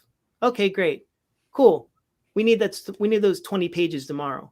He said, you know how long it takes you to write 20 pages? He's like, I was just writing stuff just to hurry up and write it. And then you go back to them and they're like, we don't like that either. Come back to us in a few hours. But he told me hours. Yeah. And he just said that's what he learned about screenwriting. It's like very stressful when you're on set, because sometimes they'll give your script to another writer and it'll just be a set writer and you'll never see it again. Yeah. Where when you're younger and lower budget, they have you and they bring you and you're writing all this stuff. So in No Retreat, No Surrender's defense, when he was telling me all this stuff, I thought it was crazy. But, asked him about Jean-Claude Van Damme, it being his first starring movie and all that, and said he couldn't have been any more nicer and real excited to be in it. So when I hear that he was on cocaine running around kicking people in the balls, I think it's actually a really funny story, because maybe that's when Keith was, using those 6 hours to hurry up and write those 20 pages again or whatever, and he missed all that stuff. But it was one of the cool things from that or whatever, just asking him all this stuff, was Blood Moon had just come out and he was going around doing like a promotional kind of thing around that. So he shows a clip of this movie and I'm looking at this fight scene and it's early in the movie. And I'm like, once again, no one has, I'm like, is that Rob Van Dam, the wrestler from ECW? Yeah, it's Rob Van Dam is in this movie. Oh, wow. At the very beginning. So have you seen Blood Moon, either of you? There you go. No, I don't think I've seen Blood Moon. Damn. Yeah, Smoking. it's this song about drugs. It's not a bad movie. It's actually kind of like a horror movie, but it's like a horror karate movie. So check it out. I've seen clips of this movie. I actually should watch it. Ooh, maybe we should do that, David. We should watch this movie. Yeah, too. it'll be a first time for me. I met the writer Keith Stramber, and he couldn't have been any nicer. And the teacher at the very end is like, I'm so glad I'm giving you like an A. You don't even have to show up the rest of the time if you don't want to, because this would have been a bust. Wow. Nobody had questions or anything, and you at least asked. Yeah, poor guy. And he wrote a classic. Yeah. On the fly too. Yeah. Every time he wanted to talk about something, I'm like, hold on, go back. I want to talk about RJ. Where'd you get this guy from? Yeah, no kidding. He's like, I didn't. I'm just the screenwriter. It was great. It was fun. I just wanted to share that with you guys. That's awesome. Yeah. So you had two cool stories in your real life about this movie, Jeff. You got the bully / green belt kickdown, which I love. Being bullied, being one, I think we all can relate here, being bullied back in the day in school. So I love that you got that. And then the screenwriter. Yeah. Wow, this movie is meant to be with you. And I don't know if that's, I mean, if you want to be your legacy, but. This dude's that's one of the reasons he said that guy got hired. He looked like they couldn't get Jean-Claude Van Damme. That is funny. And he looks like him. That's why he got the Van Damme thing. Yep. I mean, that does make more sense. I think it's fair to say, it's like kind of like a horror movie in a sense, because he only kills people during the blood moon. And I don't want to say anymore. It's good. There's a little bit of mystery behind it. Now we're gonna have to watch. We're gonna have to watch that before we do. I think we have a long list of things we have to do now. Mac and Me. Mac and Me is gonna be good. Yes. Mac and Me is gonna be great. We're gonna bring. And Al says we're gonna bring Alan for that one. He said he'd like to do that. So. And then Bible Man, the Almighty. There it is. Exactly what I was thinking. There we go. Next time is Bible Man. We should have had angelic voices being played right now of the clouds opening, or the sword of justice coming down, whatever. Or the lightsaber. No, the lightsaber. That's right. What was it? What was that picture I sent you guys the other day? The spirit of the sword. No, the gossiper. The gossip queen. Right there is the gossip queen. There you go. She looks like she is going to steal the show. I hope we watch something with Gossip Queen, actually. That and he looks like Blackie Lawless from Wasp. Yeah, it does. I agree. He did like Blackie Lawless. Really holy shit! All she needed was fireworks to shoot out of her crotch. Yep. We'd be in business. And you'll see the other guy. I can't remember his name, but he's the talk show host guy, and he does a Jerry Lewis impression, and he's spreading. He's spreading rumors too. I didn't see that. Oh my god! Yeah, and then we got to do Super Christian. That needs to be like a double feature. That was something, right? It's only 30 minutes, I think it was. Yeah. That Batman was horrendous at the end of the whole thing. Oh yeah. Adding it to the list. You just made the list. There you go. The list. Before we forget all these movies that we're There's way too many. I really wish like there was no copyright things with YouTube, because I would love to have Bible Man and every now and then just play a clip, like a sound effect of Willie Ames being like, "Hey Charles, I got deeds for tonight," like just something that he's doing, Buddy. You know what I mean? Freaking Buddy, yeah, that's right. Yeah. Buddy from Charles in Charge. Charles in Charge. Yeah, if you're watching and haven't subscribed to the GCap recap, I'd appreciate it. Give the stream a like if you had fun. I hope you did. I had a blast. Ryan's got the radical retro rewind. Look like we're both pressing this. Sorry. And then David has Slash Vision TV, which is seriously, it's a really good podcast. They're not very long either, so they're awesome. No, bite-size amounts. If there's anything, I think I kind of get pissed when he's like wrapping up. I'm like, this can't be over. So. Yeah. I thought about doing longer ones, but then it's kind of like, I kind of get my point across, and I'm like, well, if that's all I got to say, instead of, repeating myself 8,000 times afterwards. So keep them wanting more. We make that's movies. right. Keep them wanting more. Goddamn, pal. What's he doing? In Beyond the Mat, he's like, we make movies here.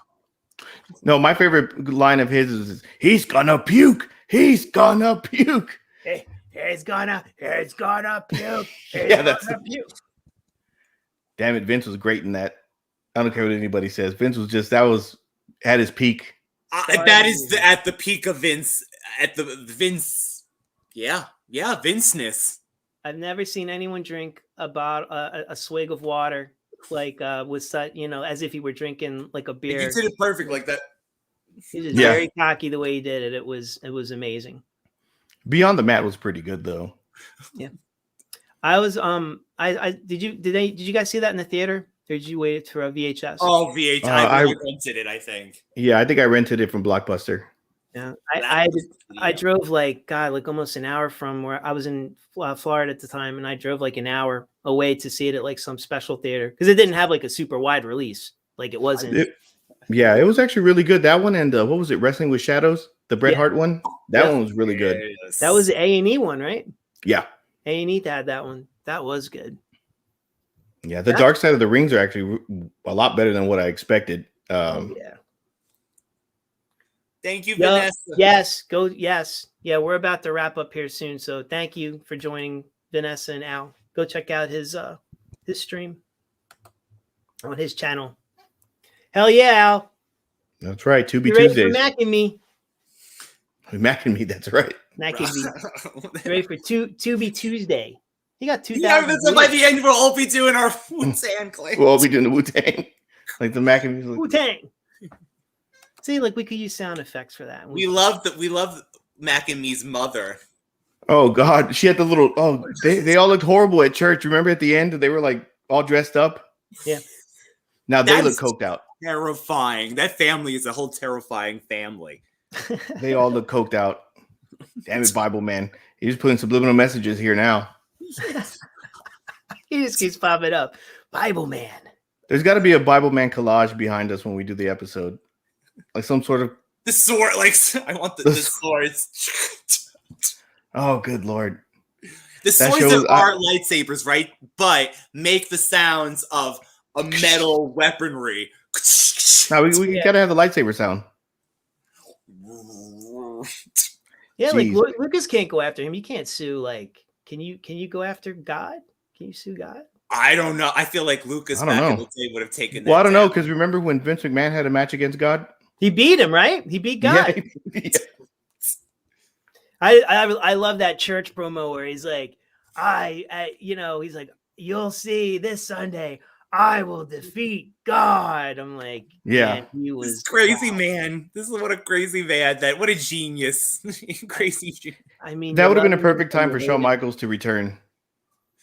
Yes. Oh. Especially, do you remember that WrestleMania where he came out from the top and he was, he had all the white? Yep. I was actually at that WrestleMania, by the way. Where are you when you came down? That's the same. Yeah. That's the same WrestleMania with the white, the Bronco. With the backstage thing. Yep. And I think Mickey Rourke came out in that one as well too, him and all the legends against Jericho. Oh, wait a minute. We might be talking about the wrong one. I'm sorry. I know Shawn Michaels probably came down from the roof in like multiple WrestleManias. Well, no, this one he came from the top. It was all white. He That dressed white all in white, and outfit. he came down. It was the first match with him and the Undertaker. Okay, The series that they had. My bad. Not the first official match, but that WrestleMania series that they had going on. T. Betty and Noel, thank you guys for joining. Thank you both. Yes, thank you, T. That's Betty, right. as always. Thank you, Noel, for inspiring This whole episode, yeah. And it all took, what was it? Just a nut shot, and we've made a whole episode out of a nut shot. You made me lose. I lost it. I couldn't. I mean, I laugh a lot. I'm putting Bible. That was not what I was Right after, right? That's all. It's a nut shot. Oh, Bible man. Final thoughts on No Retreat, No Surrender before we call this process. Oh, dude, such a great classic. I mean, we goof on it, but we love it. I mean, it's a good movie. Oh yeah, it's funny. I mean, not good movie. You know what I mean? And the fact that the whole thing's on YouTube, it's even better. So it's easily accessible, and they even have the extended international cut on there as well too. So you can watch both versions. Which is worth watching because I think it's like 10 or 12 minutes longer. There's a lot of extra footage that makes it make a little bit more sense. You know, like there's a lot of the ghost of what was it, the haunted crack house. That's what it's gonna be now. Thanks a lot, Jeff, for calling it a haunted crack. Wow, that was a tag team effort. The haunted crack house. That'll be my favorite Halloween movie.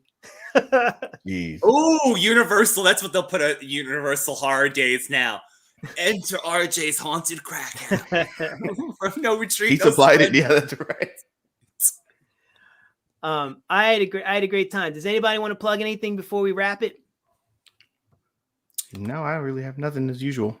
Back to Saturdays, though, David. Back to Saturdays, and it's actually my 1 year on Saturday. So congratulations! Oh, man. We got to make a big stink about that. That is a feat, honestly. Yeah, it's my 1 year. I remember. So I'll tell you guys what it's going to be about. It's actually going to. So my first episode last year was the Toxic Avenger, and I'm going to be doing the Toxic Crusaders.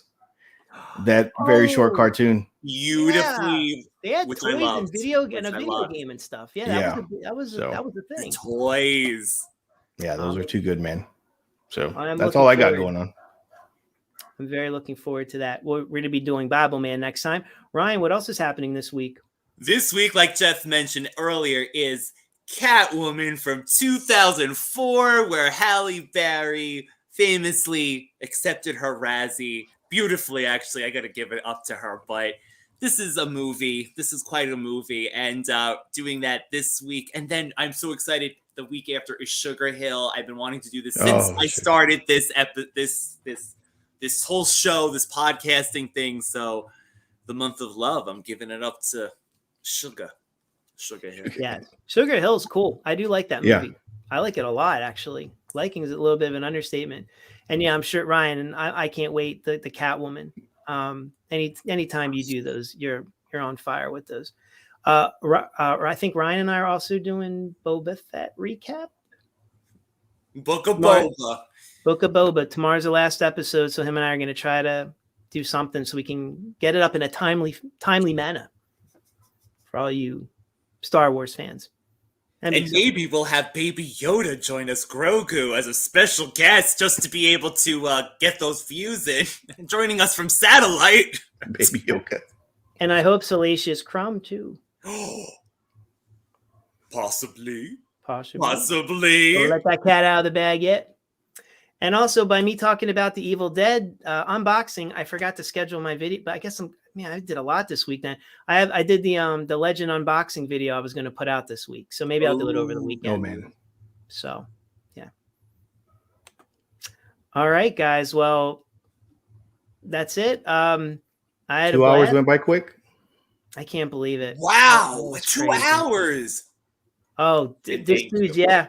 We're not sure if we're gonna do it live. We might record it just because our schedules are a little crazy. So. But Thursday, I think we're gonna try. We'll be up by Thursday, I think, right? Be up by Thursday. By hook or crook, we're gonna get it up Thursday. So I'm excited. By the ghost of Bruce Lee. Yeah.